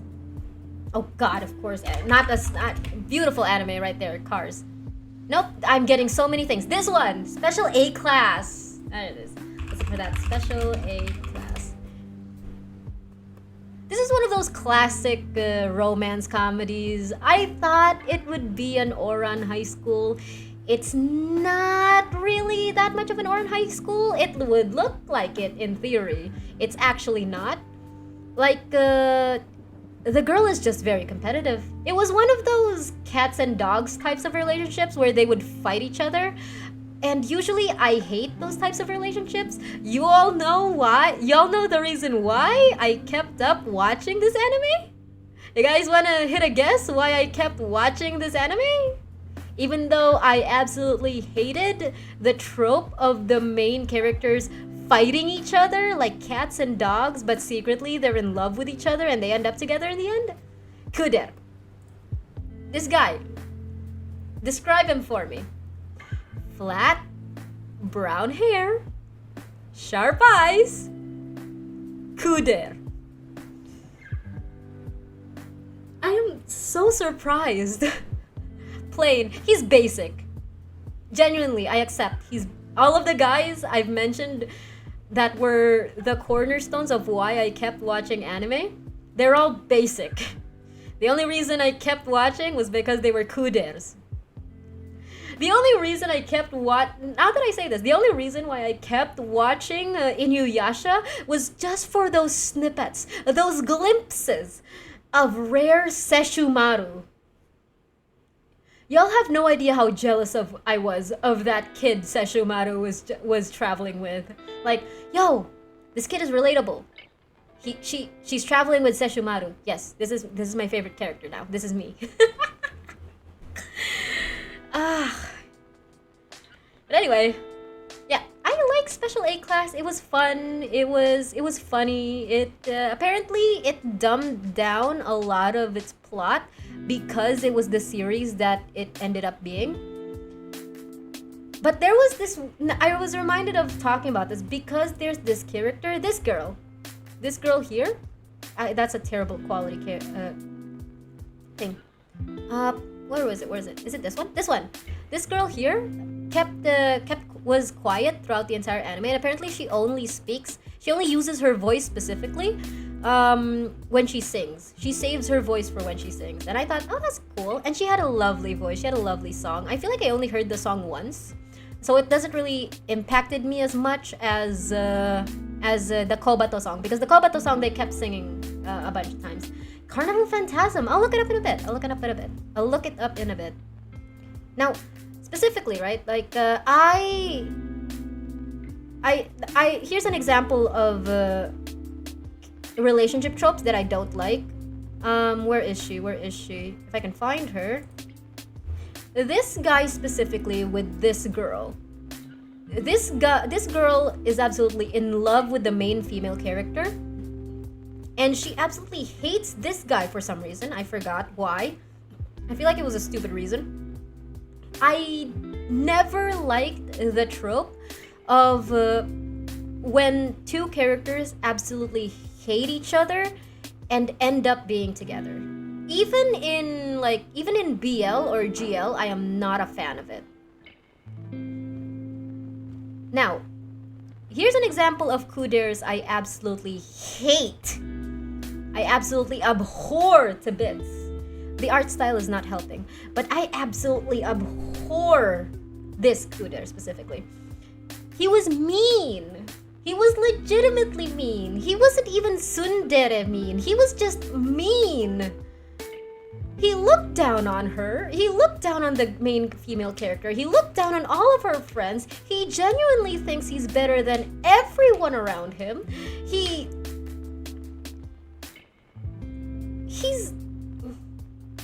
He's just a jackass overall. Like, the girl knew she wanted her and kept at it. Like, 07's to you. Hope you don't get a divorce anytime soon. But yeah, I kept watching the anime because he technically fit the bill. But this was one of those animes that I absolutely hated. And it made me realize that it's not enough to be kuder. You have to be nice. You have to at least have some semblance of a green flag. Like, describe him for me. Flat, brown hair, sharp eyes, kude. He's not nice. Drop him like a sack of hot potatoes now, please. Hyoka. Is that another anime? We'll look it up. But yeah. Yep. Especially one of those animes I watched. It was also airing in Hero TV back then too. I think I also got. I think I also watched. I think I also got a CD of this. Alright, I'm going back down the list. Say mentioned some anime. Horimiya. Horimiya, I read the anime of because I was looking for like really nice relationship animes where, you know, there's not much drama. It's just very feel-good anime. K-On! I did watch that too. So we're going down the list while we're here. Now, I really liked the relationship. I really adored the personalities. All of the characters were very likable. It got boring. It got boring at some point. I read the manga before the anime released, and at some point, reading the manga, it got boring, and I just dropped it from that for that sole reason. But genuinely, love them. It's such a green flag relationship. Like all things considered. I love how colorful the anime ended up being. I'm pretty sure this is just formulaic anime where everyone has to have their own color so that they can be distinguishable from the same face syndrome that anime is plagued with. But yeah, I like that they all have that kind of colors. The fact that they're all wearing uniforms too makes the same face syndrome worse. Love this anime. Would I watch it? Probably not. I do see reels of it every so often. So yeah, I am familiar. I do see the anime every so often. Now, what this Say also mentioned Tonari Kaibutsu-kun. Yo! I didn't watch this. I forgot why. What put me off from? There was something that put me off from this. What put me off from this? My Little Monster. Hyoka is a necessity. I wonder if I watched that. Let's see. Let's go for Wikipedia. The grade rival. Oh gosh, my eyes! Holy crud! Plot. Focuses on the relationship between Shizuku Mizutani, who has absolutely no interest except in studying and her plans for the future, and a boy named Haru. Oh, it's because it was this trope. Okay, now here's a trope. A very serious character who just wants to succeed in life and studies very hard to achieve that because they're planning for the future and they're very responsible. The other character is this ball of irresponsibility who just wants to, quote-unquote, have fun, live life to the fullest, and stays in the moment, lives in the present. And for some reason, this always happens, and this is a very popular trope, but character B would come into character A's life and ruin their entire routine, all of their plans, mess their entire life up that they've been planning for so long, just so they can learn to have fun. And I get it. It's something people should learn from. It's something like they learn to balance things out. They learn to learn to live in the moment. I appreciate that. I never liked how it was always the serious character getting the character development. He's the top one if I remember it right. Oh. Right, now. Okay, I'll get into that for some reason. Now, I never liked how it was always the serious character learning a lesson and never the character B. Like, why couldn't character B learn to be more serious, to get their life together, to be more responsible? Why is it always the responsible one needing to learn to let loose and have fun? What if they're completely fine with the way things were? Like, at some point I saw that trope happening so much that I just got put off with it. And I think that's what My Little Monster was the first scene for it. Do I spoil it? Yeah, sure. It's not. I don't think I'm gonna watch it or read the manga. I'm too into. And if I do, it's probably gonna be years from now where I completely forget this conversation ever happened. After After Shizuku is tasked with delivering class printouts to Haru's home, she meets Haru, who immediately greets her as a friend, starting their new relationship. Nicknamed Dry Ice, Shizuku is renowned as a girl who is emotionless and cold. However, when she meets Haru, she is touched by his innocence and his lack of knowledge concerning human relationships. Though known as a violent and uncontrollable monster, Haru is actually kind and gentle. Haru immediately declares his love towards Shizuku, but it takes much longer for Shizuku to realize and accept her own feelings towards Haru. Together, as two previously antisocial beings, they help each other learn how to care for one another and relate with their friends and family. He did have a character development on the manga, kind of like Usui Takumi. Here's the thing! I watched... you all know where this is going. Maid-sama, right? Maid-sama. It follows the trope of the female male character absolutely hating the male character. And usually, I hate that trope. I don't like it when they're cats and dogs. If I were to say that I absolutely hate something, I expect that something to be as far away from me as possible. The trope romanticizes that hate. And I absolutely did not like that Misaka hated Usui, and she was just being sun about it. Apparently. You know why I kept watching Maid-sama? You guys wanna guess why I kept watching Maid-sama? Say it with me.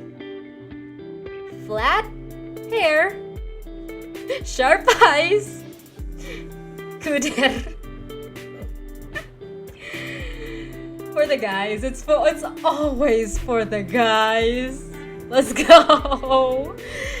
I absolutely thought that Misaka, what was her name again? Misa.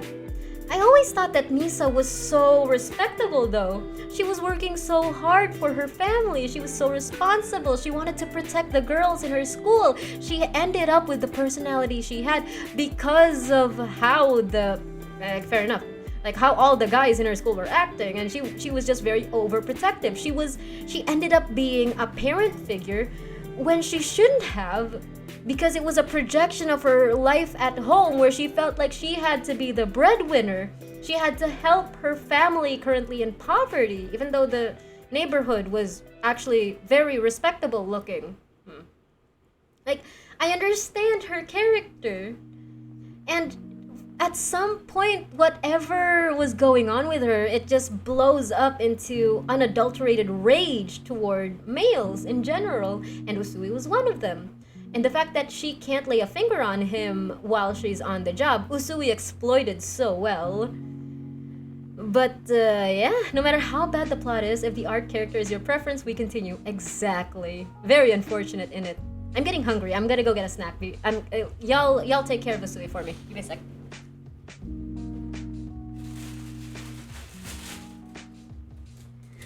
My brother went through my snacks earlier, and now I only have one wrapping of Cremo cookies. Bill. It's a vanilla cream-filled chocolate sandwich cookie.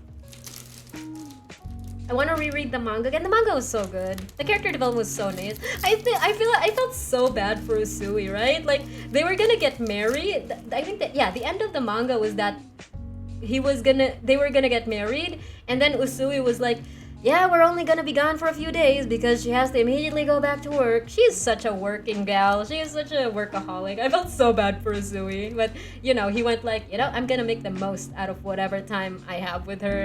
I'm all for it. Like, he's so supportive. He's stalking aside. Like, aside for the stalking, I feel like he's such a green flag. I feel like the only red flag about him was the stalking.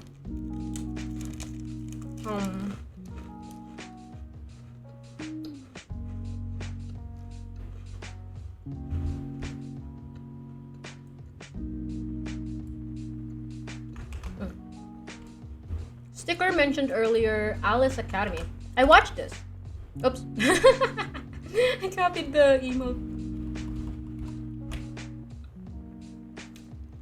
I did watch this.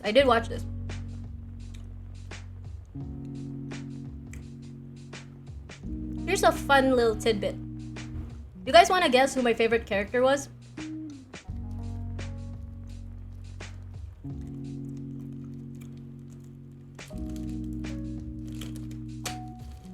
I watched the Inventor Girl? Yes. I like, say it with me. Flat, dark hair, sharp eyes, basic. But she's a kuder. I liked her more than the male lead. Like, he's cute and all. And I appreciate the second male lead, the blondie. But I wanted to be her. She was just living her best life.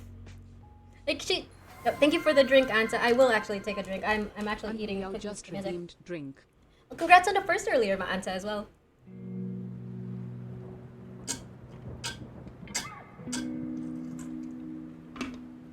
Raining emotes. Did it work? I can't see it. Oh, is it a Twitch specific thing? Dang it. Wait. The boring poor That's what it does. as a lance. Huh. Huh. Was it just...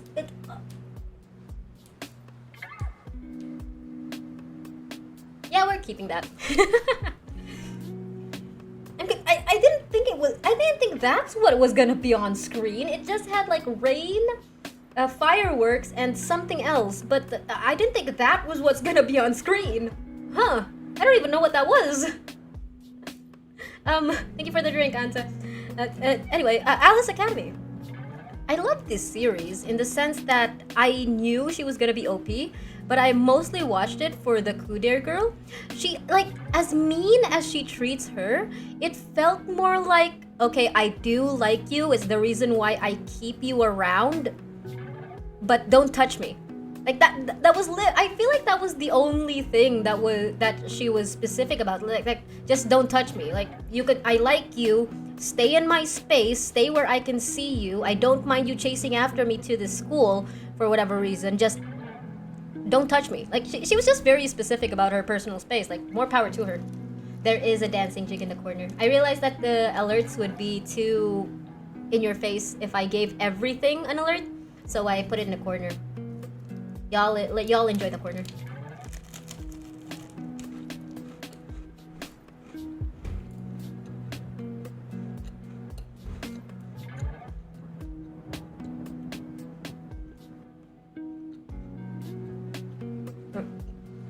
I think I watched this twice when it aired twice in Animax.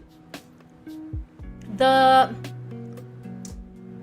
arc where they were having a school festival, and there's like this maze of someday I'll read the manga. There was this arc where they had a school festival, and and students would have to go through a maze, and it was so vindicating to see that she was the final boss.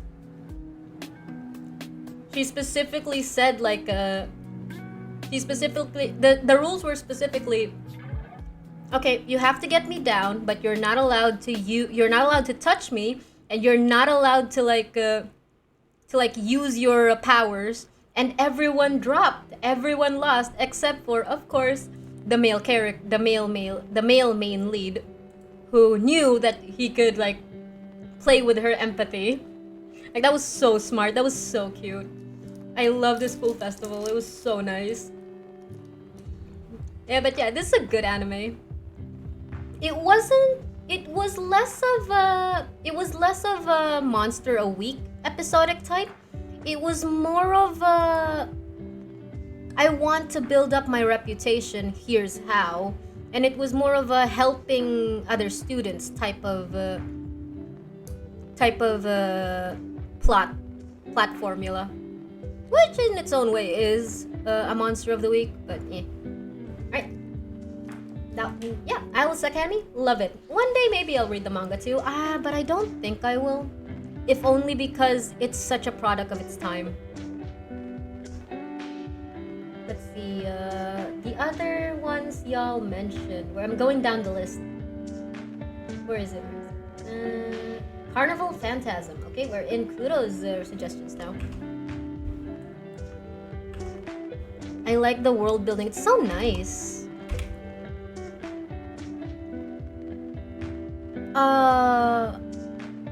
Fate series? This is Fate, isn't it? Is it? Basically? Oh, I've never really followed the Fate series. I feel like I watched one anime as it was airing in Animax, but only when there was nothing else to watch in any of the other channels. So it was one of those anime that I don't mind having it on, but I wasn't really actively following it. It's more on the comedic side, no sad bullshit. Are you telling me the original Fate was more on the sad side? I don't know if it's popular or well known, but there's this anime called Ginban Kaleidoscope. Ooh, let's check it out in a bit. Yeah. Fate is such an interesting, how do I say this? And more killing. Fair enough. Now, Fate is such an interesting industry to me. It's like its own Marvel universe. It has so much production to it. And apparently it started with what? It started with what? A game? A gacha game? It's still a gacha game. I mean, we're gonna have a collab with it soon with HSR. Archer and HSR, amazing. Fate is the reason why I stopped buying in-game purchases. Did you go overboard? Ooh. Okay. Pat. Now what's Hyokka?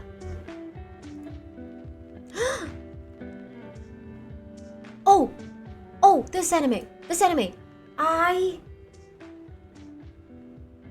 It aired in Animax, right? It aired in Animax? I couldn't keep up. I was so busy at the time I couldn't keep up. But he checked all of my boxes. I think the only thing that put me off from him was how antisocial he was, but that's also fine. Holy crud. I saw this air. I saw commercials of it. I could never catch it on Animax. I should watch this. Like, it's apparently really... It's like a detective anime, right? He solves puzzles. He solves, like, mysteries and things. He's that smart.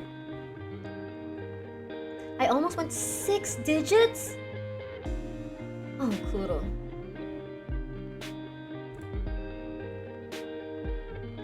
Since the girl is always curious. And the guy is smart enough to answer her curiosity? Oh. I feel like I should... This art style is the same one as Kion, right? Mm.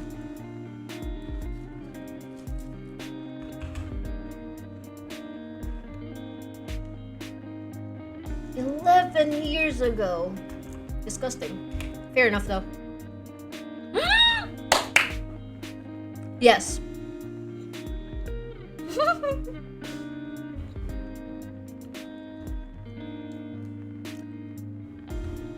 Aside for all the green flags in this anime, say it with me.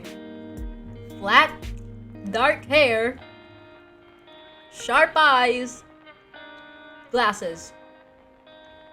Kuder. It's a trope at this point. Like, if they weren't handsome, all those stats makes them basic. But oh my gosh, I was never jealous of anime relationships. Like, I always watched anime in the mindset of a viewer. Like, okay, these people are living their lives, and I am privileged enough to witness it. Like, I never understood like the jealousy towards couples. Like, I never cared to be let's say I never cared to be Misaki and to actually like date Usui. I was always fine with like Misaki and Usui are gonna be a couple. Yay! Like I never wanted to be a character. I never wanted to be a character in a specific relationship with all the anime I've ever watched. Watching Wotakoi made me think like, holy crud. Relationships can be like this? Like I didn't want to be a specific character in Wotakoi. I wanted like I was just very reassured in the fact that it could have been me. Like even like it could still work. And I always knew this in reality, but to see it animated, like to see it in anime and see everyone being such a green flag toward each other was such a breath of fresh air.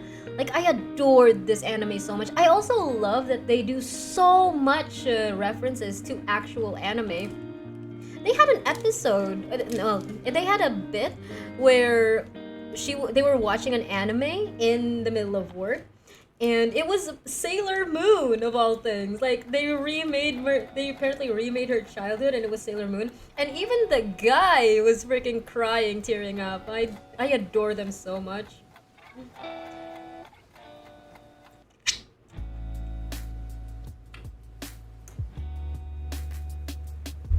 In the manga, I'm pretty sure the second couple got married.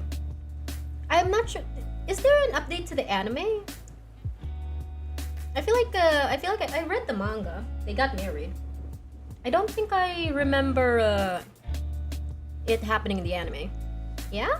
Yeah, they got married, or yeah, there's an update on the anime. Anime had no updates. Gotcha. Sad. But yeah. I also really appreciate the third couple. I'm just waiting for them to realize what's actually going on.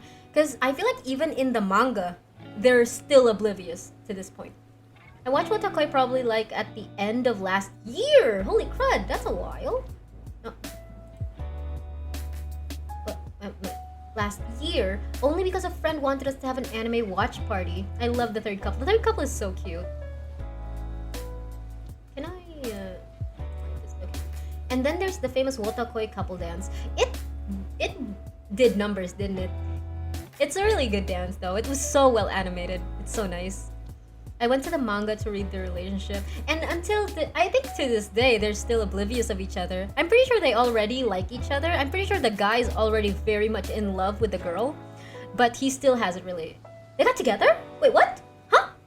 Wait, where did I stop on the manga? Oh, thank you for saying that. Holy crap! Thank you for saying that. I know what I'm binge reading after this. I'm pretty sure I stopped at some point. I'm so far off. I am so happy. I'm gonna be reading so much content.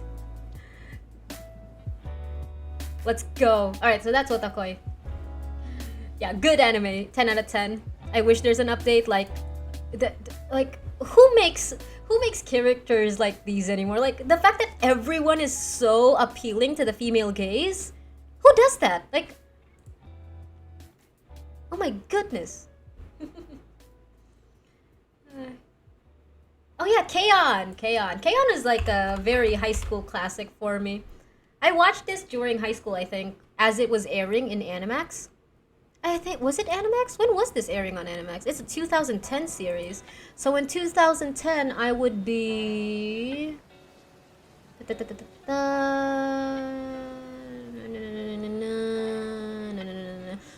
I was still in elementary?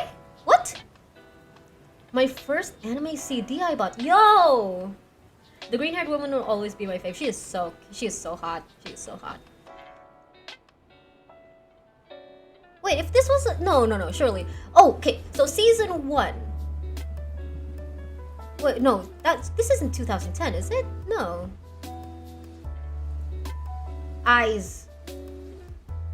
4-panel manga. Oh, okay, the manga is a 2010. Holy crud, thank goodness. Main supporting shuffle media manga anime series.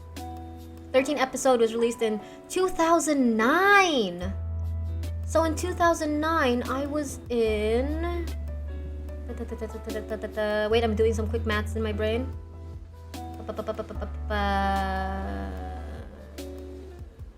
I'm having a lot of difficulty doing math in my brain. I was in elementary. Oh my gosh. You know Orange? We'll check it out. I can't remember off the top of my head, but oh my gosh, I was that young? I wonder if I was in high school when season 2 aired. Fun fact, 3 of the characters' VAs in K-On! Are casted in Genshin too. Really? Chinese? Japanese?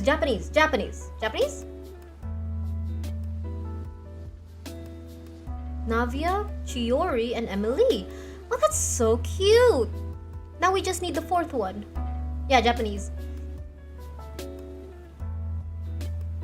Aw, it was such a cute anime. Like, it was one of the first animes I've watched where there was absolutely no male characters, I don't think. Was there? Was there a male character?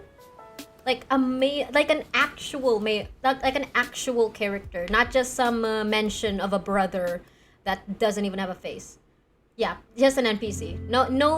Like, this was the first anime I watched where it was just specifically just a feel-good anime about high school girls. Like, it was so nice. It was so cozy. What the fuck? What the fudge? Okay, we're going off the deep end now. Let's stay on top. Classroom of the Elite. I'll check. We'll check. Yeah. I was really sad when they never actually got to Budokan. Budokan? What was that grand stage that they were always dreaming of? I watched until season 2. Maybe it was in a movie or something. But I watched until season 2 when they graduated. And I was actually really sad that I never saw them get to Budokan or something. And because at that point it was basically a sports anime for me where I guess nothing happened.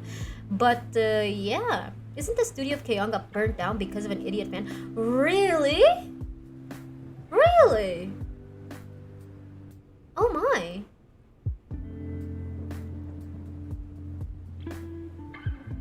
Yeah, dear. But which killed most of the big names in the directors in anime. Oh my. That's news to me. Holy crud. Oh, rest in peace. Dang. Yeah. Dang. But yeah, K-On! Is a really good anime. It was just a very feel-good slice of life anime. It was very healing. It was very calming. As far as I remember, it's like 40. Oh, damn! It is very sad. I will move on from that topic, please. As far as anime goes, K-On!'s a good slice of life. What else is here? Grade Rivalry? Is Grade Rivalry a suggestion, or was this Say answering me about My Little Monster?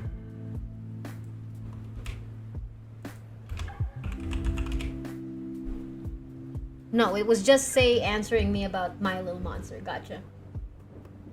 Oh, there is that one anime about Grade Rivalry. The girl had short pink hair and the guy had short, flat, dark hair, and it was very kind looking. And it had a lot to do about them having fake personalities or something. The girl was actually very the pink-haired girl was actually very obsessed with herself and just really liked how people would praise her as being this really talented character, when in reality she's just very obsessed with money and is very proud of things, and she's always had this one-sided rivalry with the guy. So when she actually finally beat the guy in rankings for grades, and the guy just congratulated her, her world just kind of fell apart with the fact that, oh, it was all for nothing. Toradora? No, it wasn't Toradora. It was something else. It was a very old anime. Let's see, what else is in the list here? We were talking about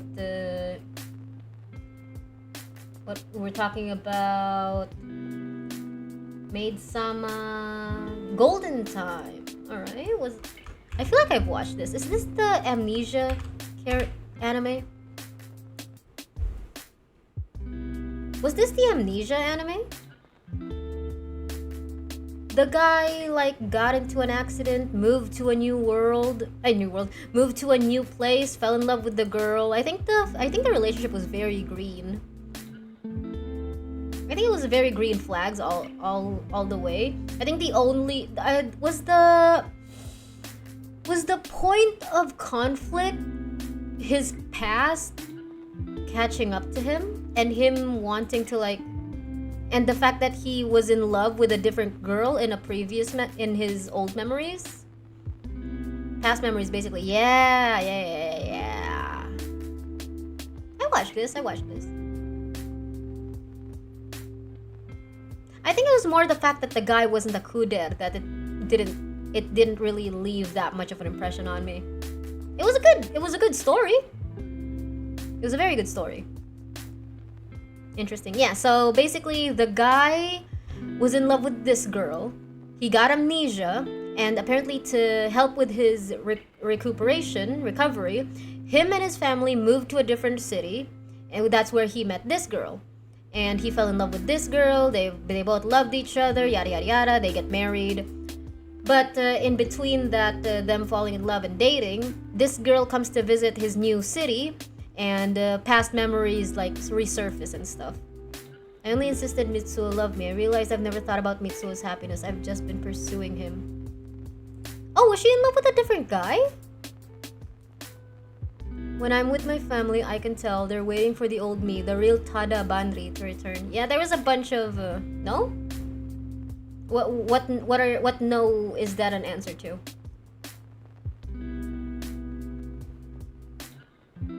Like, yeah, that's an interesting concept. It's also it's such an interesting concept because it falls into the same tropes that a lot of isekai anime works with. The second female MC wanted to get back at him. What? Huh? Wait, what did I think I missed the chat there.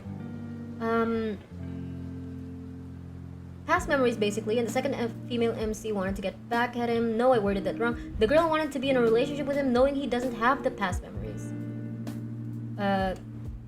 The girl from his past memories? This one? Oh. I don't know, I completely missed the plot. Let's just read it.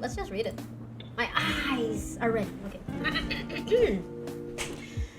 Banri Tada is a newly admitted male student at a private law school in Tokyo. Due to the after effects of a fall from a bridge shortly after his high school graduation, he has lost all of his memories prior to the accident. Banri finds himself completely and utterly lost after the big opening ceremonial event and tries to find his way to the freshman orientation. Along the way, he runs straight into another lost and confused freshman from the same school, Mitsuo Yanagisawa, and they immediately hit it off. Somehow arriving at their intended goal just in time, there appears in front of them a beautiful girl holding a bouquet of roses, who congratulates Mitsuo on getting into the school, then hits him across the face with them, before tossing the bouquet into his lap and leaving. The stylish, well-dressed, and obsessive woman is revealed to be Mitsuo's childhood friend, Koko Kaga. As children, they had promised to marry each other one day, something she has taken to heart this entire time. Mitsuo had gone out secretly and taken the examination for this private college in order to escape from her, but she used her connections to find out about it and enrolled in the college herself. Banri meets a second-year student named Linda. Unbeknownst to him, she was his best friend in high school and holds herself responsible for his memory loss. As the series progresses, Banri deals with his slowly re-emerging memories, which often come into conflict with the relationship that blooms between him and Kaga. Oh. This is a lot of past memories coming back to haunt him, isn't it?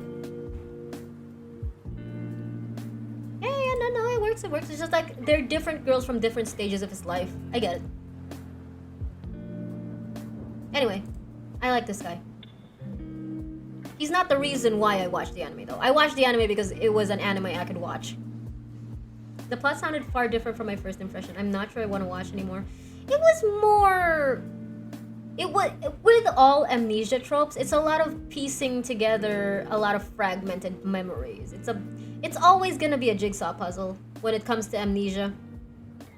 The only thing I don't like, I don't mind. I like the amnesia trope if it's done in the way that Golden Time did it. I don't like it when it's just a sudden kicker at the end climax of a series just for the sake of prolonging the series. Y'all know what I'm talking about. Like when like when the couple's finally together, they're gonna get married. The ending is right there in the horizon. The main villain is in bars or whatever, and suddenly one of the couple gets amnesia, and all the character development that built up along the way retrograded. We're back to square one, except now one of them's in love with the other. Meh. Sometimes maybe good, sometimes maybe shit. That anime is the definition of it's fine. It's not bad. It's just that the character styles were definitely designed to appeal to the masculine gaze. Because you can tell because they have this very youthful look to them, and the most mature guy there doesn't even have that much screen time. Might need a lot of energy from me if I want to watch. Yeah, it's not wrong to pick up girls in a dungeon. Is that an anime? Have you watched Amnesia? Like, is that the actual title of the anime? Is that an anime? Yes? Huh? Oh, okay. I'm so confused whether you guys are whether you guys are stating sentences or giving away titles. Have you watched Amnesia, Jig? Is it not wrong to pick up girls in a dungeon? Those just sound like specific sentences. Okay, good to know. Good to know it's an anime. Let's go back though and see if I missed any. Ginban Kaleidoscope. Oh, someone remind me. I also want to talk about Gintama. Someone just type Gintama in chat and I can find it when I scroll back. What is this? Hey, it's the guy. Yo, it's the guy in every anime song cover in old YouTube. What? It has a good plot for me. Gintama, thank you. It's just, don't know if you like the plot. Amnesia? Ooh, gotcha. Well, check it out. I watched this in Animax, I think. I specifically remember the girl taking a bath blindfolded because the guy can see her naked. Old AMV is surfacing again. He is the guy from old AMVs, isn't he? He's the classic AMV guy. She's a figure skater. And she was going through a funk, and suddenly a ghost possesses her, and she now has to deal with her funk, and also that a ghost is possessing her. It was a very interesting concept, but it did feel like one of those animes that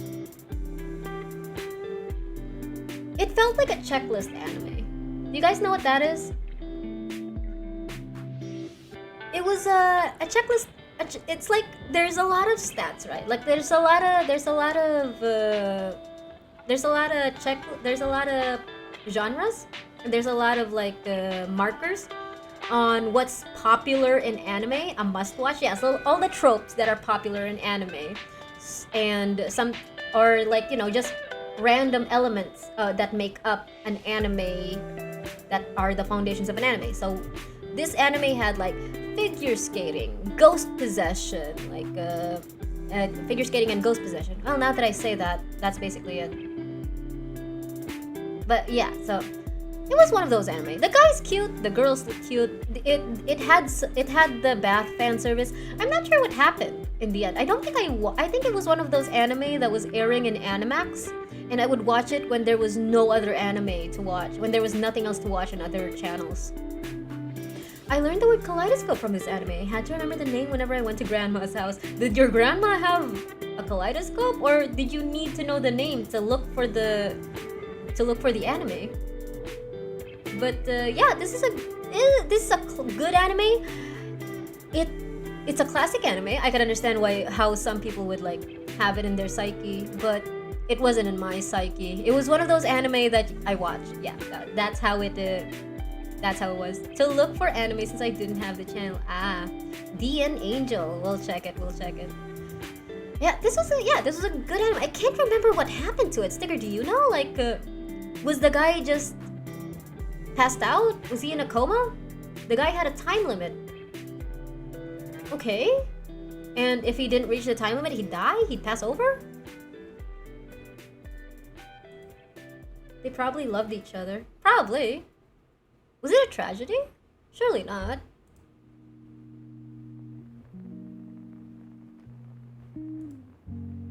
He had 100 days or something only on Earth. Ah, sounds like a Buddha thing. Buddhism thing. Then I could hug you, Tazusa. Oh. Food Wars? An anime. Then after that, he bye-bye. Ah, did he actually leave? It wasn't the I'm just in a coma trope and he can wake up. And he woke up after he quote-unquote left the girl. It's not one of those? Aww. Saju. Yeah, I remember. Yeah, these are very classic anime pics. Then we talked about Fate. We talked about Hyoka, Otakoi. The real life time skip happened to me again that time, and I consistently watched the last ep. Aww. Oh well. Well, they don't always end up together. That's fine. Let's see. What else did the chat mention? Oh, someone type in Angel Beats for me. No, so that it's in the list. We talked about Kaon. What else is there? Big anime. Toradora.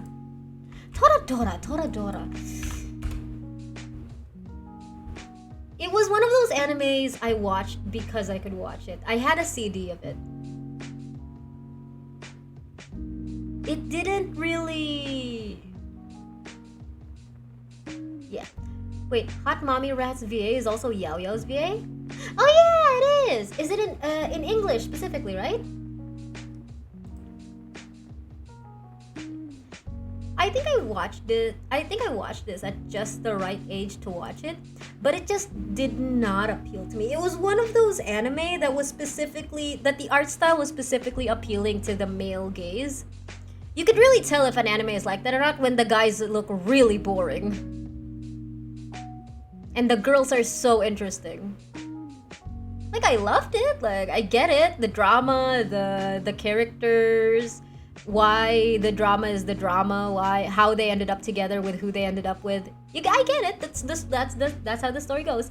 But in terms of like visual appeal, you can tell this was made to have cute girls more than it is to have guys that would appeal to girls watching it.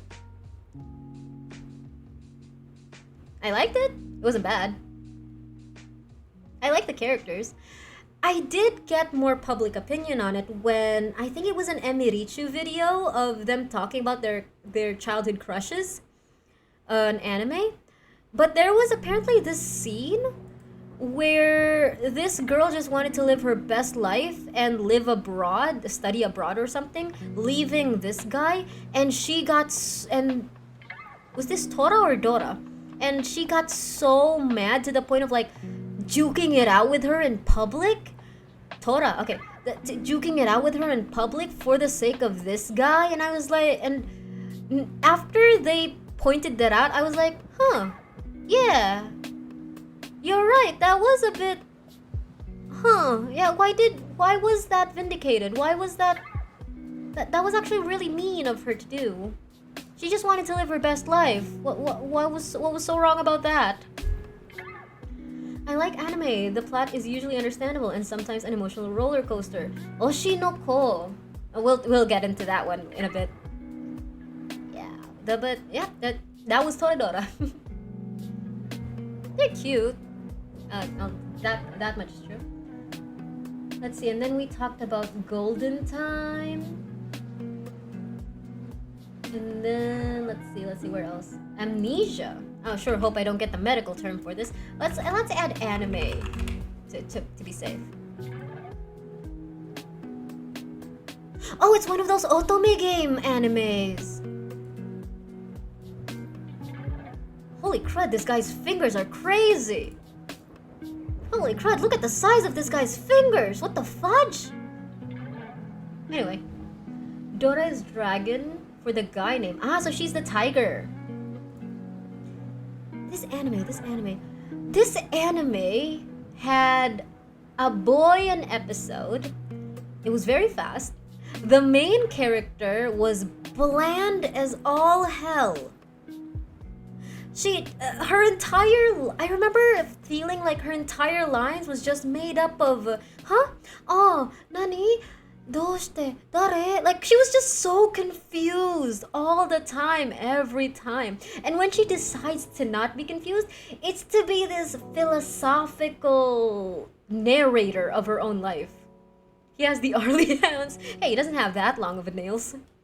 Her name is Taiga. In Japanese, it's Tora. Oh. Okay.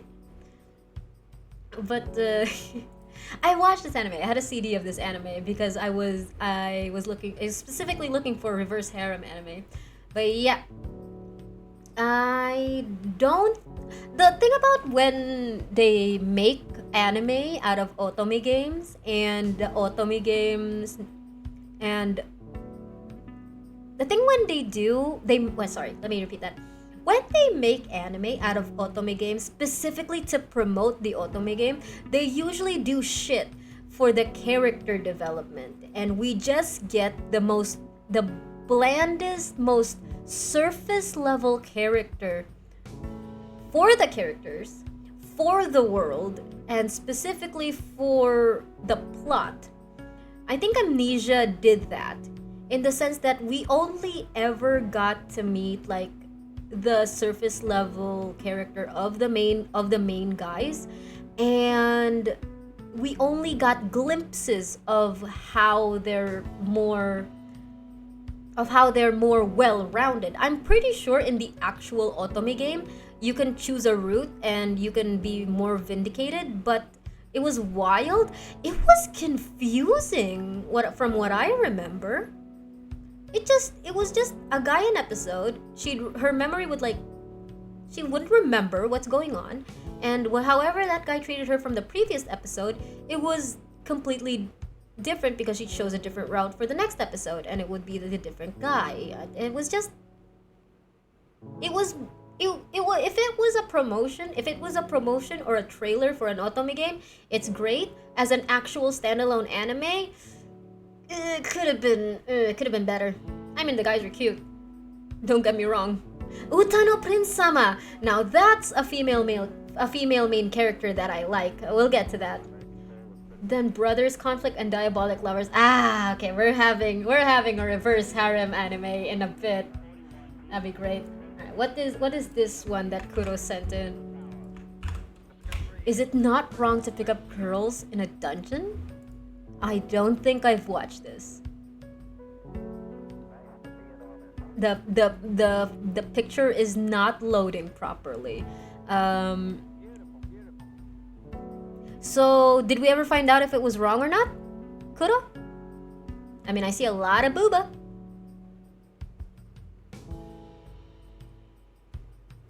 This is interesting. It's not wrong. I see.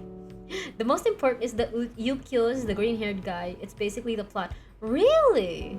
Dang, it's been so long since I watched it. Since he did get a goddess. Oh, is it this blonde girl? It's this blonde girl, isn't it? Oshinoko is the only isekai anime that I watched. Oshinoko is an isekai? Huh? Oh, someone type in the time I reincarnated as a slime. That's also an anime I watched. Also Frieren and The Sign of Affection. And did I watch anything else? Apothecary Diaries. Oshinoko is not isekai. Isekai means getting transported to another world. Oh, here's a fun debate for you. Apparently there's contention of the meaning behind getting transported to another world, because some are fighting that time travel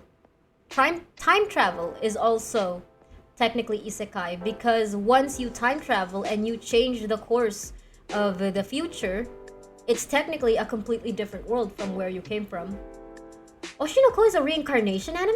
Really? I thought it was idol anime. That's regression, no? Yeah, so some are contesting that regression is also technically isekai because every time you regress, you are technically changing the world, and thus it's not the same world as you came from. And Oshinoko has incest? Yeah. I've heard of that one. That's the manga? Really? Are you sure about that, Jesse? Are you sure it's not in the anime yet? Are you sure? But yeah, this one looks very fan servicey. I think it's more female fan service than male fan service just by looking at this. So yeah, I don't think it's my type of anime. I don't mind fan service. I've said this before. I've said this the entire stream. I don't mind fan service. It's just that I like equal fan service, like Fairy Tail. And if I see like what these who wears armor? Like, I get it. If she's gonna wear armor immediately on top of her skin, do that for the guy too. It'll definitely get interpreted in the anime, surely. Alright, next. Gintama! Gintama, my beloved. My absolutely favorite shonen of all time. I mean, like shonen in the sense that it's still ongoing to this day. Gurren Lagann is my favorite shonen, but Gintama is my favorite ongoing shonen. Like, oh my gosh, you have to watch the anime to see, you know, less clothed males. Is it wrong to pick up girls in a dungeon? It has stripped males? Really? Huh. I guess it's just not its selling point then. At least season 1 doesn't have incest. In season 2, there's already multiple love interests for Aqua, so incest is unlikely. Was it also unlikely in the manga? Despite there being multiple love interests there too? Jujutsu Kaisen manga ended? Aww, that's sad. I thought it would go on forever, like all the other shonens right now. Well, then again, AOT also ended. Never mind. But yeah, just that. Like, Gintama was hilarity in every episode. I don't remember ever watching an episode of Gintama where I was not just laughing my stomach out. Like, even in the moments where it got so philosophical and edgy and tearjerker and was tearjerking, they would never not splash some comedy into it. Even the movie, right? There's always gonna, like, even the movie was incredible. Like, this movie specifically. This is the only movie I watched. Also, I fell in love with Shinpachi in this movie, and only this version of Shinpachi. Say it with me. Flat, dark hair, sharp eyes, glasses. It's even canonical. Yes, also Kuder. It's even canonical that he's basic as shit. Like, look at this other face. Basic. So basic. But then you look at this guy and sold. I've only watched Gintama clips and they're already so funny. You don't even need context for so many things. I think it's best when you don't have context, actually. Search Akame ga Kill next if you don't know it. I know what Akame ga Kill is, and I'm afraid that if I search it in Google without safe mode on, I'm gonna get banned in Twitch. So we're skipping over that. Like, my goodness, the fact that it references real-time anime, Shinpachi with the melon boobs, and the fact that, like, when I was particularly invested in Gin's rebellion group. Like, it's this guy and this guy and whoever it is that's best friend with this guy with the long hair, and there was also that guy with the glasses. I was so invested in them that whenever they are on screen, I am so hyped. There were like arcs of those guys together, and we'd get like flashbacks of Gin's past when he was still in the uprising moments, and it would get serious all the time. And then you get to the future, and they're all just throwing snot at each other. It's amazing. These guys. Look at these guys. This is fan art, but these guys specifically, I was always very invested in whenever these four were together, or at least one of the two. I don't know at this point. Oshinoko manga lost me an hour in. Sono Bisque doll. Alright, that's on the list. We're going until midnight, by the way, keep in mind. But I love the conversations. Like, this is amazing. Gintama never disappoints. And one of my favorite things about Gintama is that it's so acclaimed that to have a reference in Gintama was like a sign of respect. It was like acknowledging that you've made it. Because Gintama would only reference very well-known works. And yeah, to have like of course Dragon Ball and all of the other good stuff. Like we got where was it? I saw it earlier. There was a Spy Family over around somewhere. Oh, also someone type in Spy Family. Oh. Pat. Enjoy your rest, Jesse. I'm glad the 8 cups of coffee weren't so bad. But yeah, Gintama's great. Love it. Let's see, what else? Talked about Kaleidoscope. DN Angel. All right. This sounds familiar. Oh, thank you for the drink sticker. Is it raining? Sticker 57 just redeemed drink.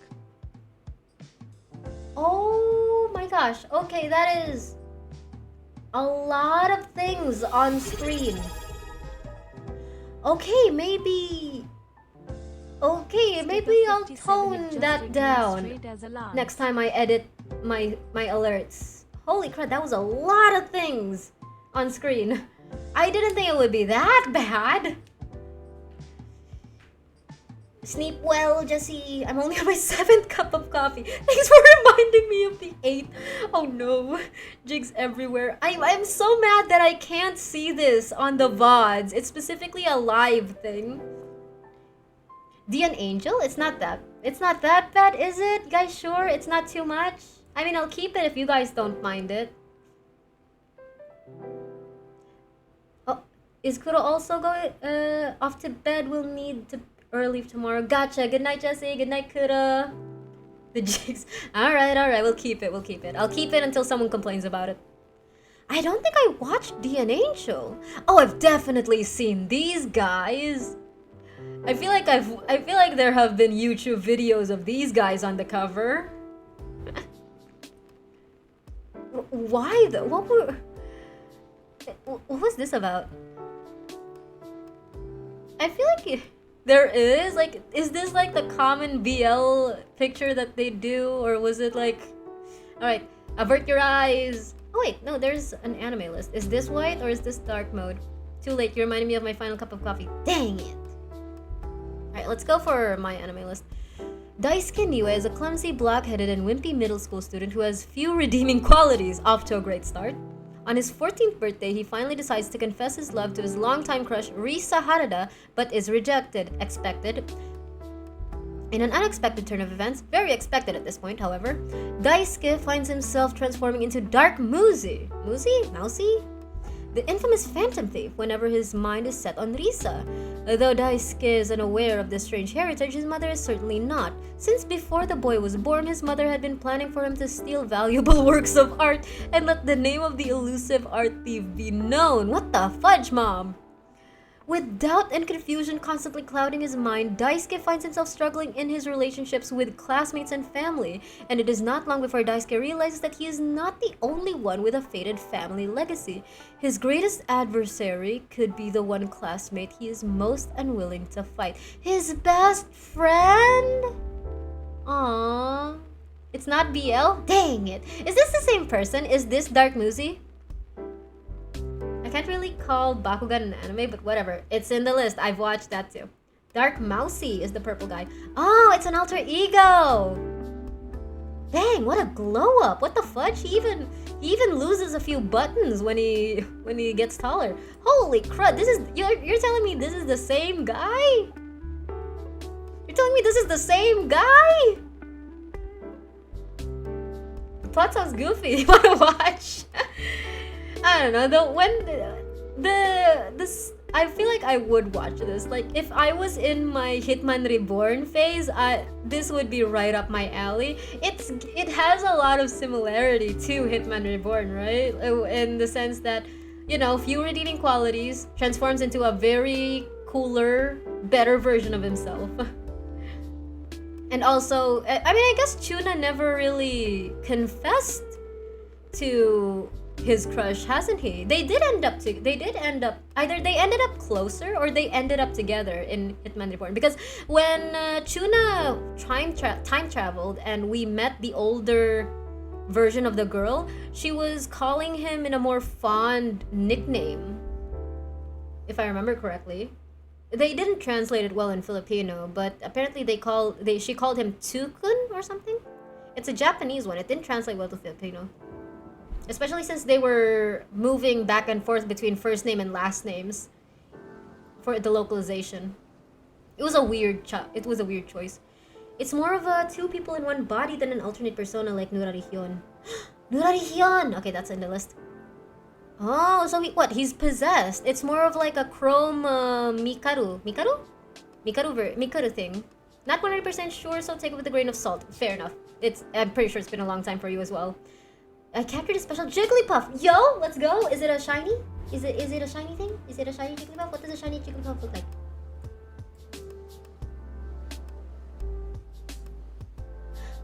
Oh, I just saw Ari's thing in Starlight Reverie. They do turn into a capybara. Why wasn't I a capybara? It's a shiny. Let's go. What do you call a child that's asleep? Asleep? Yeah.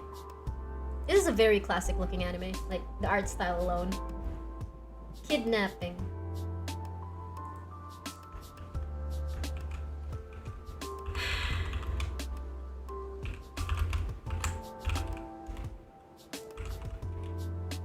Fudge! No! No, that's too much. No. No. Y'all saw nothing. Y'all absolutely saw nothing.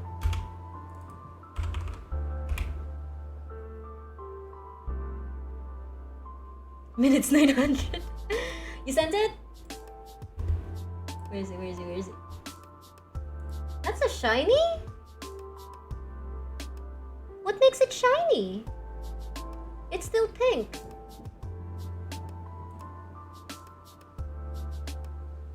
You got so bad that you added an extra. It was such a bad joke that I accidentally added another 0. The eyes? Oh yeah, you guys said that a Jigglypuff usually has blue eyes. This one has green. Really? That's the shiny version of Jigglypuff? They could have given her like, I don't know, blue fur. Her eyes are green? I'm basic even as a Pokemon. Dang. Congratulations though, Shy. You said that y'all said that getting a shiny was like a what? 1 in 4,000? I looked for 2 hours for that. I am very happy and very proud of you for accomplishing that feat. It's just that I thought you were gonna come home with a golden medal. I didn't expect it to be a chocolate golden medal. I appreciate it though. I hope it doesn't die immediately, like the other Jigglypuff you had in your other Nuzlocke run. Good luck. Gambare.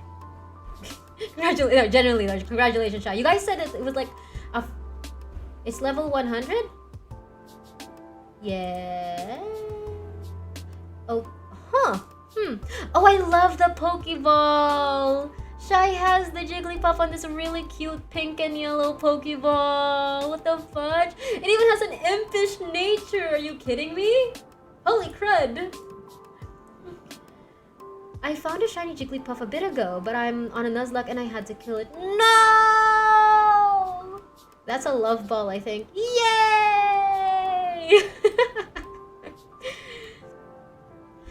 Let's level 100. Let's go. It's a heal ball? Yay!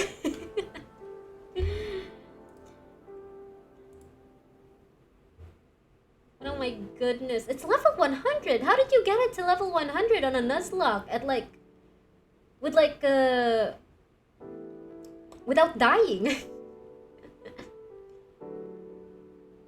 Ooh. Kuro said Food Wars. Next up. Food Wars! I don't know much about it. I know there was like this orgasm scene or something that a lot of people were very confused about. Like, wait, what is this? Why are they all shirtless? What is this? Huh? I know there was an orgasm scene. I didn't think there was all of these other scenes. Is this just a food fetish anime? Yeah, food. Yeah, it's like a foodgasm. It's like apparently they just represent it like that. I think the last cooking anime I properly watched, like as much as properly watch is considered, was like this anime about pan. It was about bread, and it would air in I forgot it was GMA or ABS-CBN, but it would air in Filipino channels with a Philippine dub, and sometimes I'd be able to catch this anime. I forgot what the anime was. I forgot the name though. Yakitake Japan! Yeah! It is that one. I remember the pan part. Yeah, I remember watching this every time I could because it was airing in Filipino television. But this one, I know it aired in Hero TV. It's just that I couldn't catch it. But I have seen public opinion of it, and it was just a lot of foodgasms, apparently. Are you playing on a drastic emulator or a Nintendo Switch or DS? It's the Pokemon Black 2. Ooh, emulator. Oh, thank you for the lurk sticker. I wonder why I'm not on my break yet. Yeah, it's fine. I went before I started stream. Yeah, good anime. I'm pretty sure the art style is very nice. I love the art style. What else is here? Angel Beats. Oh my gosh, Angel Beats. Holy crud. Oh my goodness. We had this thing in high school where, because we were all broke high school students living off of our allowance, we would pass around anime CDs. So we would buy anime CDs off some street or whatever, and we would pass it around. Like, I'd let you watch this CD if you'd let me watch that CD. And basically everyone knew the latest anime because of that. The latest anime someone got because of that. And Angel Beats was one of the animes that got passed around. And I remember everyone just absolutely saying how good it is. And I agree. It was so good. Like, it was so heartbreaking. There were so many sad moments in Gintama that was so easily overturned by the fact that there's so much comedy in it. Angel Beats works so well to break your heart because everyone is canonically dead. In fact, I found that on my 455th encounter. Congratulations! You missed out on 3,000 more. Like, I was so enamored by the fact that they were in purgatory. We all know they were dead, but it still hurts when we find out, or when we actually witness the scenes that caused their deaths and seeing them finally move on. Like, it was just such an anime, you know? I like anime that kills off main characters. I like feeling pain. Good to know. You still have school tomorrow. Time to sleep. Bye bye. Good night. I'm probably gonna call it at midnight as well. I also have work tomorrow. All right, I'm going on a trip the whole week, so I'll be back around either Friday or Saturday. So yep, that's something to know. Good night, Shy. Bye. Good luck with school. Yeah, but that's just a really... Angel Beats is just a really, really good anime. I don't know if it still holds up to this day. I'm pretty sure it's... I don't know if it's like a product of its time. But it's good. Oh, Jesse, here's Oshinoko. What do you mean by regression? Someone time travel? I should also sleep. The coffee didn't help. You've built up an immunity. Did someone time travel or something?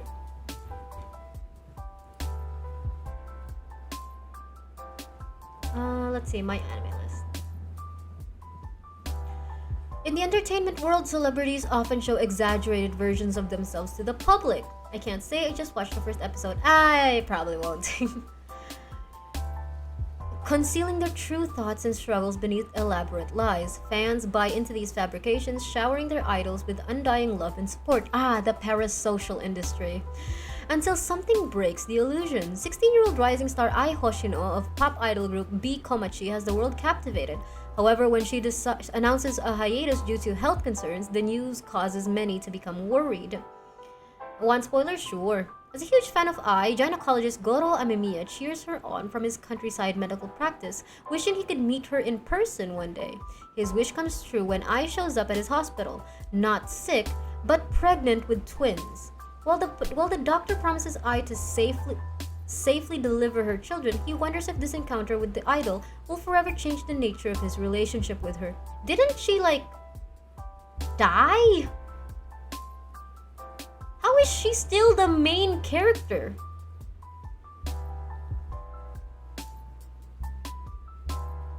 Huh. Okay, what else was mentioned here? Brothers conflict.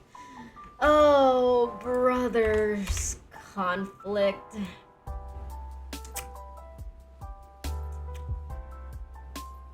Ao, basically the main character, is a doctor. He dies. He reincarnated as her child? He has a twin sister. Ai dies.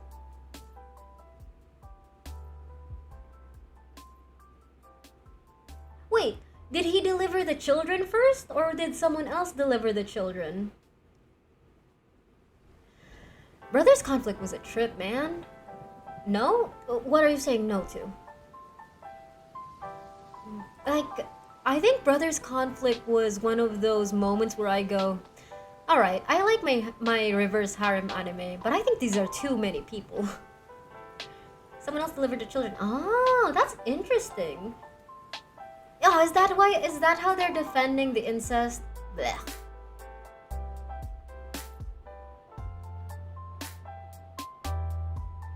I'm pretty sure this is based off of an Otomi game? Yeah, it is. He was killed before she gave birth. Oh, was it the same guy who killed Ai?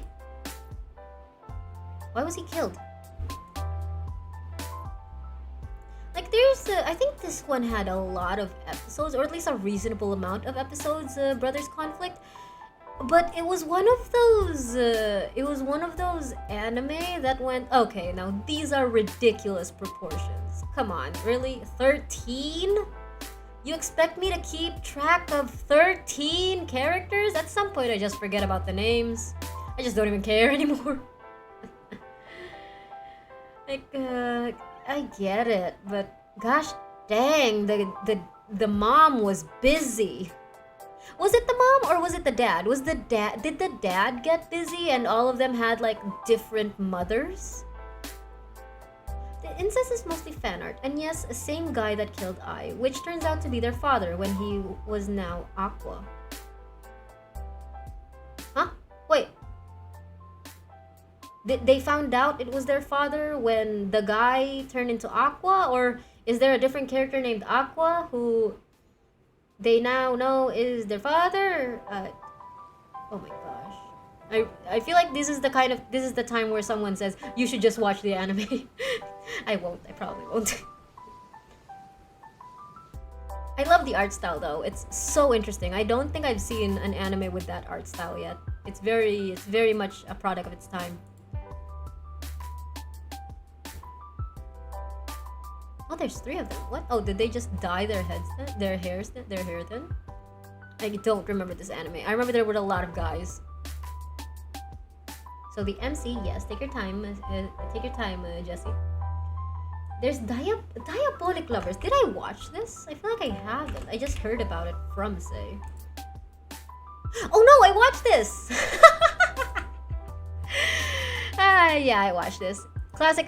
I think this was another example of very plain and unmemorable, frustrating MC. But yeah, it fueled my vampire phase.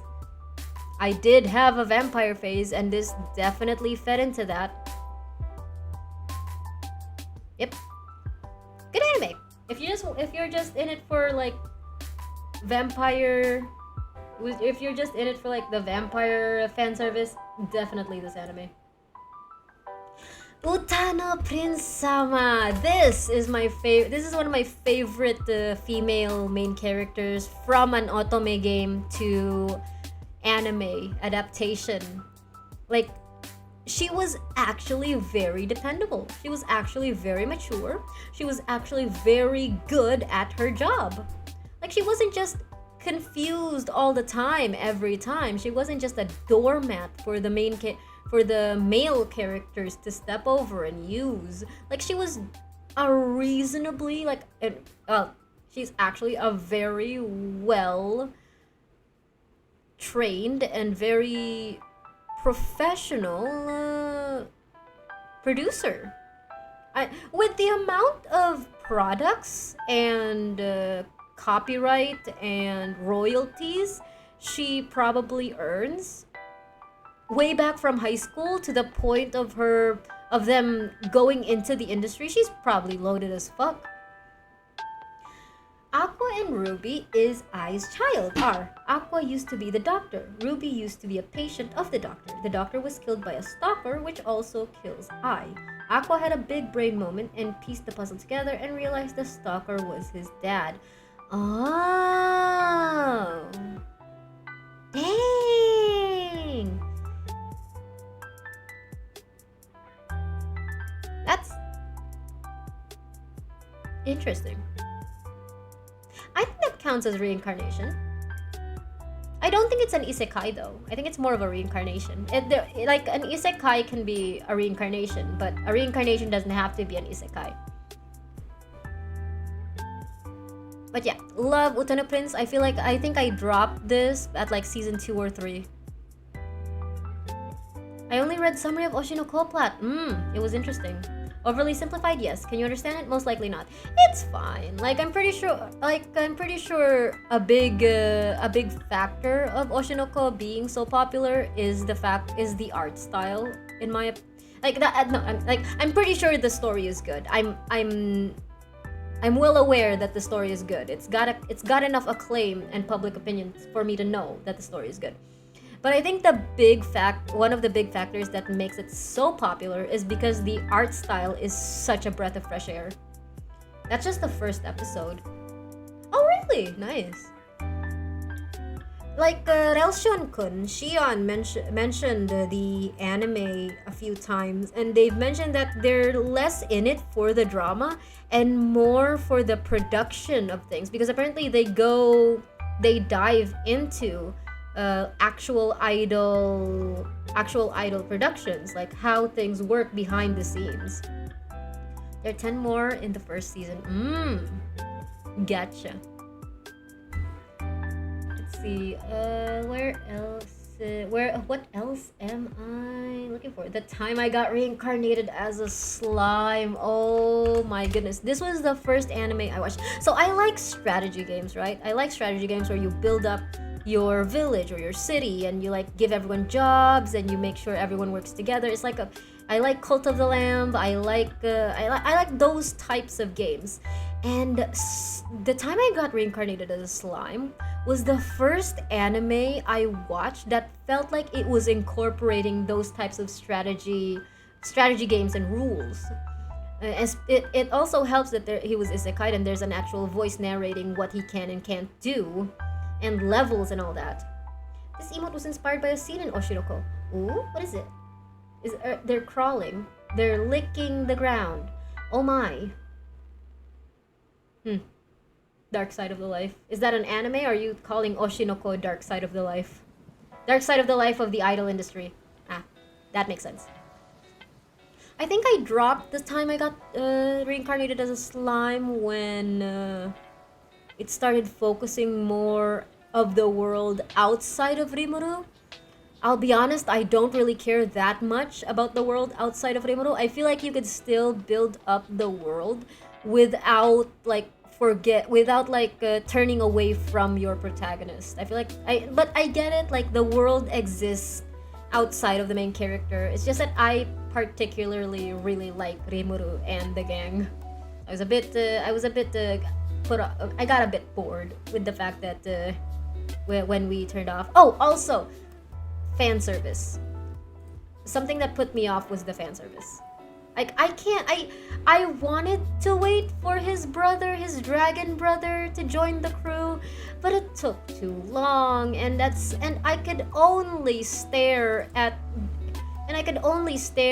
boobs and butts for so long. I need my abs, man. Like come on. Like, twinks and femboys aside, like that one beach episode. Like, look, the balance is so off. They're basically naked. They're so fully clothed. We only have one guy that's partially naked. Boo. Oh, good night, Say. Thank you for the chica. We're almost ending too. 15 more minutes of chismis. I like women, but where are the men? Exactly. Like, I don't mind some booba and some pussy, but also give me some guys, because that's so much to ask. It's getting late. My filter is getting worse and worse. We moving on. What's the next anime on the list? Let's see. We had that entire conversation about isekai and regression. Let's see. Jujutsu Kaisen. Yeah, okay, we all know Jujutsu Kaisen. Thank you for the lyric decaf. Pat. What else is there? Let's see. Akamega Kill. We're gonna skip over that. What else? Oshinoko still. Sono Bisque Doll. What is this? Oh, I cannot copy paste it for some reason. What? Sono Bisque Doll.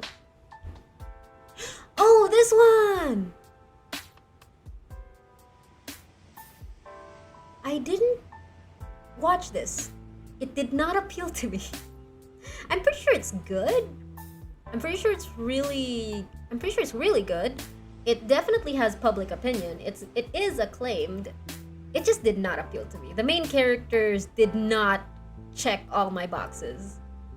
Like, this guy just looks like he's depressed. I mean, as amazing and beautiful and adorable the girl is, I could easily fall in love with the girl. I need my checklist checked for the guys. This guy just looks like he's depressed. He's just basic. Durarara, thank you. That's on the list. Hopefully we can catch it. It's almost midnight. Like, I'm pretty sure he's a great guy, very stand-up man. He's just very basic. He's not even a kuder. Come on, he's not even a kuder. But yeah, I'm pretty sure the anime is really pretty though. I'm not sure about this. Did she ever actually cosplay active anime that we know IRL, or is it all made up reference animes, like the trope animes within the anime? I got so sleep deprived that I overleveled my Pokemon. Congratulations. Many anime. Let's see how much we can go through. But yeah, I haven't watched this. Maybe one day I'll watch it when I'm in the mood, but currently it doesn't even check all my boxes because the guy is an Akuda. Spy Family. Oh my goodness, Spy Family. Oh my gosh, Spy Family. I read the manga before the anime released. I got all the way until there was an eclipse and her powers were getting jogged, and her powers were getting jogged, and there was an exam and she couldn't read other classmates' minds. It was great. It was amazing. It was fantastic. It is a comedy. It should not be taken seriously. It should not be taken as seriously as a lot of the anime viewers were taking it. Like, everyone going, Lloyd is this really, like, established spy, but he never questioned why Yor was so strong. Like, that's called respecting women juice. He drinks it every day.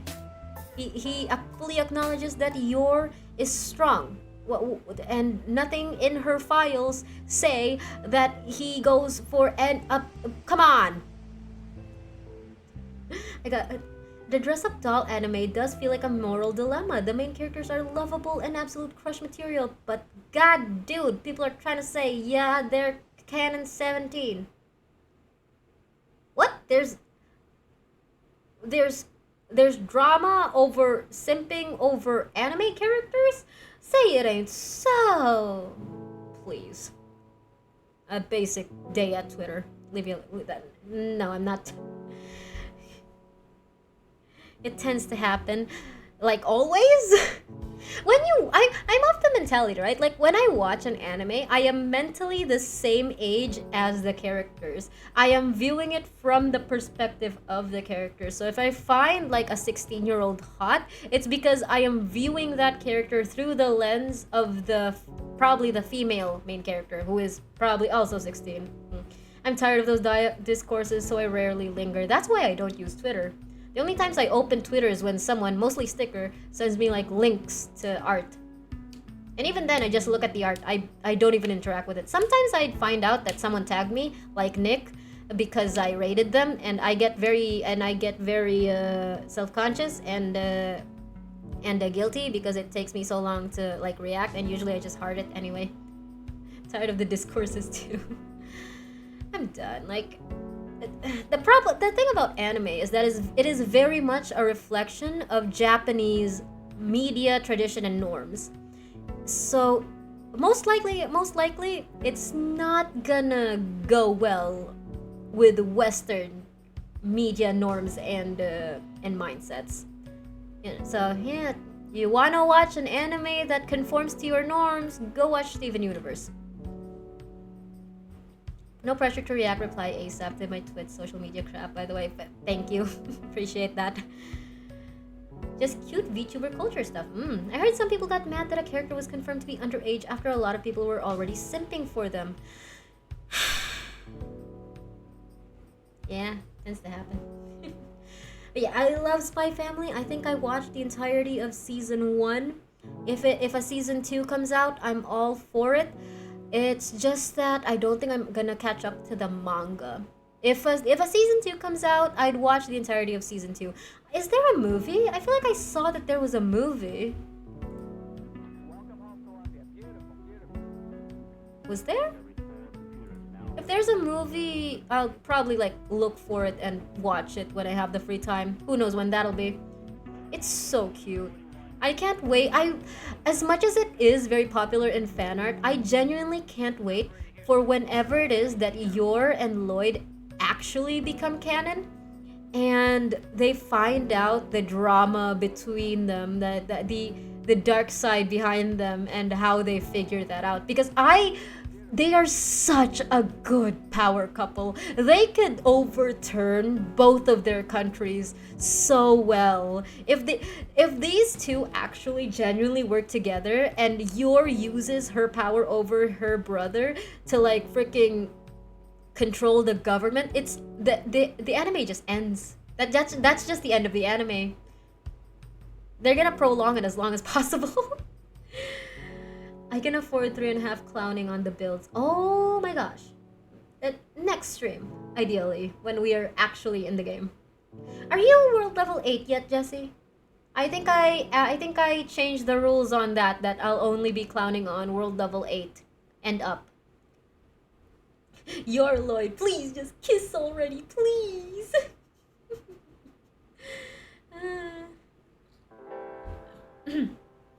Alright. Did I miss any other anime around? Bakugan. I watched Bakugan. Bakugan was in the same trope as Bidaman, except Bidaman was apparently cheaper. I was able to afford a lackluster plastic Bidaman. I was not able to afford a Bakugan. Like, there were a bunch of toys that they just sell in the Sari Sari store when I was a kid. One of them was Byakugan. One of them was Bakugan? No, not Bakugan. Was oh god, I immediately forgot the name. Bidaman? Was it Bidaman? Was it Bidaman? We had Bidaman because Olen marbles were really popular when I was a kid, and a lot of kids had Olen. A lot of kids had marbles. So if you buy like a Bidaman, it was just really easy to get the bullets. I'm saving up to be a cellmate. I deserve to be there after stabbing 1,000 literals and letting them bleed out. Based. I remember watching Bidaman. I remember watching Bakugan. I think I liked Bidaman more than Bakugan. Specifically, this Bidaman. This Bidaman here with the cat-like guy. I don't remember watching any of the other Bidaman. It's specifically this guy. He was really he was a cat. Nurarihion, Natsume Yujinsho, Yakitake Japan, Durarara. Thank you for the list. I'm actually just going through. I have chat open in 2 screens, and I'm just going through the list through the other chat. Thank you for that summary, though. I appreciate it.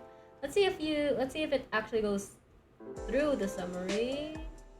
Let's see. We're talking about the Jigglypuff Heal Ball. Natsume Yujincho. Was Nurarihion mentioned before Natsume Yujincho? Okay, we'll go for Nurarihion then. I'm just gonna use that sticker, whatever the sticker sent, as the basis. Nurarihion, I had the biggest crush on this guy. Did not care for his alter ego, the actual person behind this guy. I was absolutely in love with this guy. The anime, however, followed formula. It did the classic, like, introduce the characters, build them up, and then the last 3 episodes would be like a finale. Last 3 or 2 episodes would be a finale. It was very formulaic. So the plot was nothing really to sing home about. But yeah, I think the manga. I think I read somewhere that the manga was better. Genuinely, like, the anime was definitely constrained to an anime production. But yeah, absolutely love this guy, and he's interesting. He's Sesshomaru interesting. I don't think was he a kuder? I think he was kuder. He just liked to smile. Did something tell me to say a war cry? I will commit various unforgivable war crimes. I'll be wanted in every country. What? Wait, I think the voices in your head are noisier than me talking. It's Jesse. I think it is time for you to go to sleep. Yeah, I like this guy more than I like this guy. But because this guy is this guy, I had to like him too. Yeah, that was an anime. It was what? It was a short 12, 24 episodes? It was good. It was nice. Natsume Yujincho. There are a few animes who managed to make me cry. Angel Beats was one of them. Gurren Lagann, another. I think a bit with Full Metal Alchemist Brotherhood. Natsume Yujincho was so heart-wrenching in the sense that it's not tragic, it's more melancholic. 10 out of 10 recommendation, genuinely. Like, the series that it was, the stories that it told, the art style, the characters, it was just so nice. Also, I'm pretty sure there was no romance in the anime, but I shipped these two. Like, they're so good together. He wants to be a part of his world. Come on, that's so classic. I mean, look at this. Okay, this is fan art, I'm pretty sure. But oh, come on! FedEx that shit! The coffee hit late. Good night, Jesse. Oh, like, tell me that, like, come on, soulmates. It did really well in showcasing melancholy. It wasn't sad. It wasn't sad in the sense that people died or whatever, or like it's not like the tragedy type of things that are happening. It was more, this is the life lived of an ancestor so similar to me. Like, how are we so similar generations apart? It was that, and the fact that they are also technically so different from each other. It's just a strange things. Like, even generations apart, people still liked cats, you know? Like, even millions of years, even like thousands of years apart in a history we probably would never be able to piece together fully. Someone somewhere some time ago mourned the death of their dog. It's that kind of connection that Natsume Yojincho does really well. Like, his grandma was so different from him in so many ways, but also so similar and so relatable. And the fact that his grandma's friends were the yokai that his grandma's friends his grandma made friends with was genuinely waiting for so long for her to call their name. Everyone was worried that she was like raising an army. No, she was just doing whatever the fuck she wanted. Like, it was just such an interesting story. It was so good. It is technically a Monster of the Week type of episode. It dealt with a different yokai every episode. Sometimes it would skip a yokai, and there were yokai that refused to receive their name back for the sake of wanting to continue a connection with Natsume. But yeah, it's good. Someday I'll watch. You haven't yet? Oh, the things I would give to watch this all over again for the first time. 10 out of 10, genuinely. Sticker. But yeah. Yaketake Japan. I watched this growing up. It was one of those anime that if it was aired at any other time of the week, I don't remember watching this. What was the other one on the list? Durarara. Just in time, it's midnight. 10 out of 10 recommendation of this anime. It's so good. It was one of those anime that you know there's a main character, but the anime makes it so that everyone's a main character.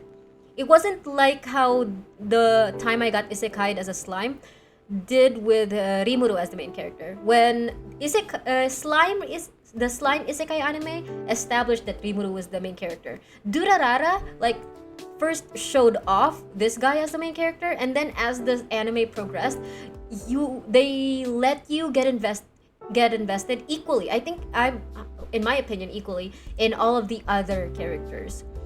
I think they did a similar thing with Bungo Stray Dogs, but I can't be sure because I only watched one episode of Bungo Stray Dogs. But apparently Bungo Stray Dogs was a really good anime. Anyone can be a main character. Exactly! That was the entire premise of Durarara. I adored it. Also, Celty hot. Anyway, yeah.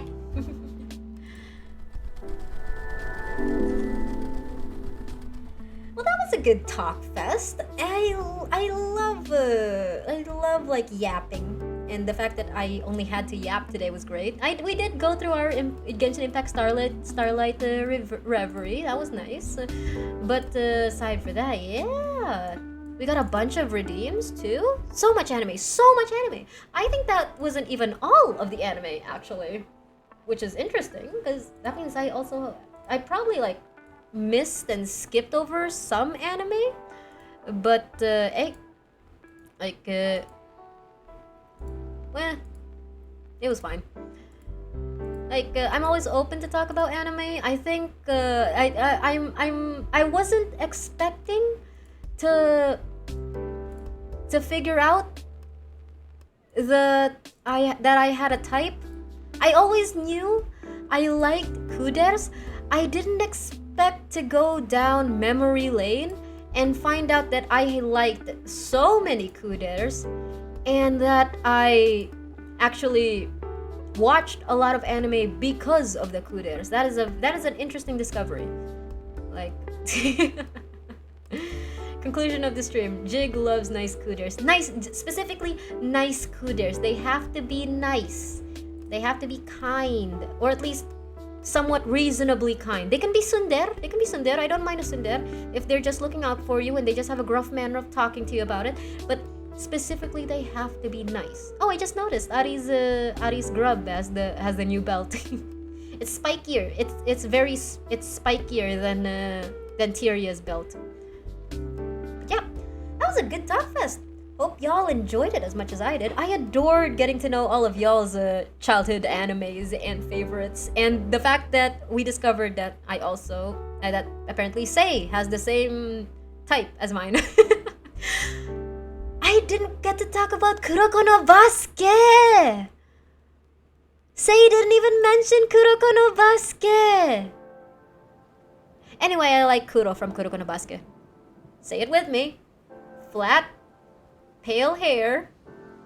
Oh, he doesn't have sharp eyes. He has kind eyes. Oh, I guess it doesn't matter if you have sharp eyes or round eyes or dark hair or flat hair or whatever hairstyle. You just have to be a kuder. You just have to be a very nice kuder.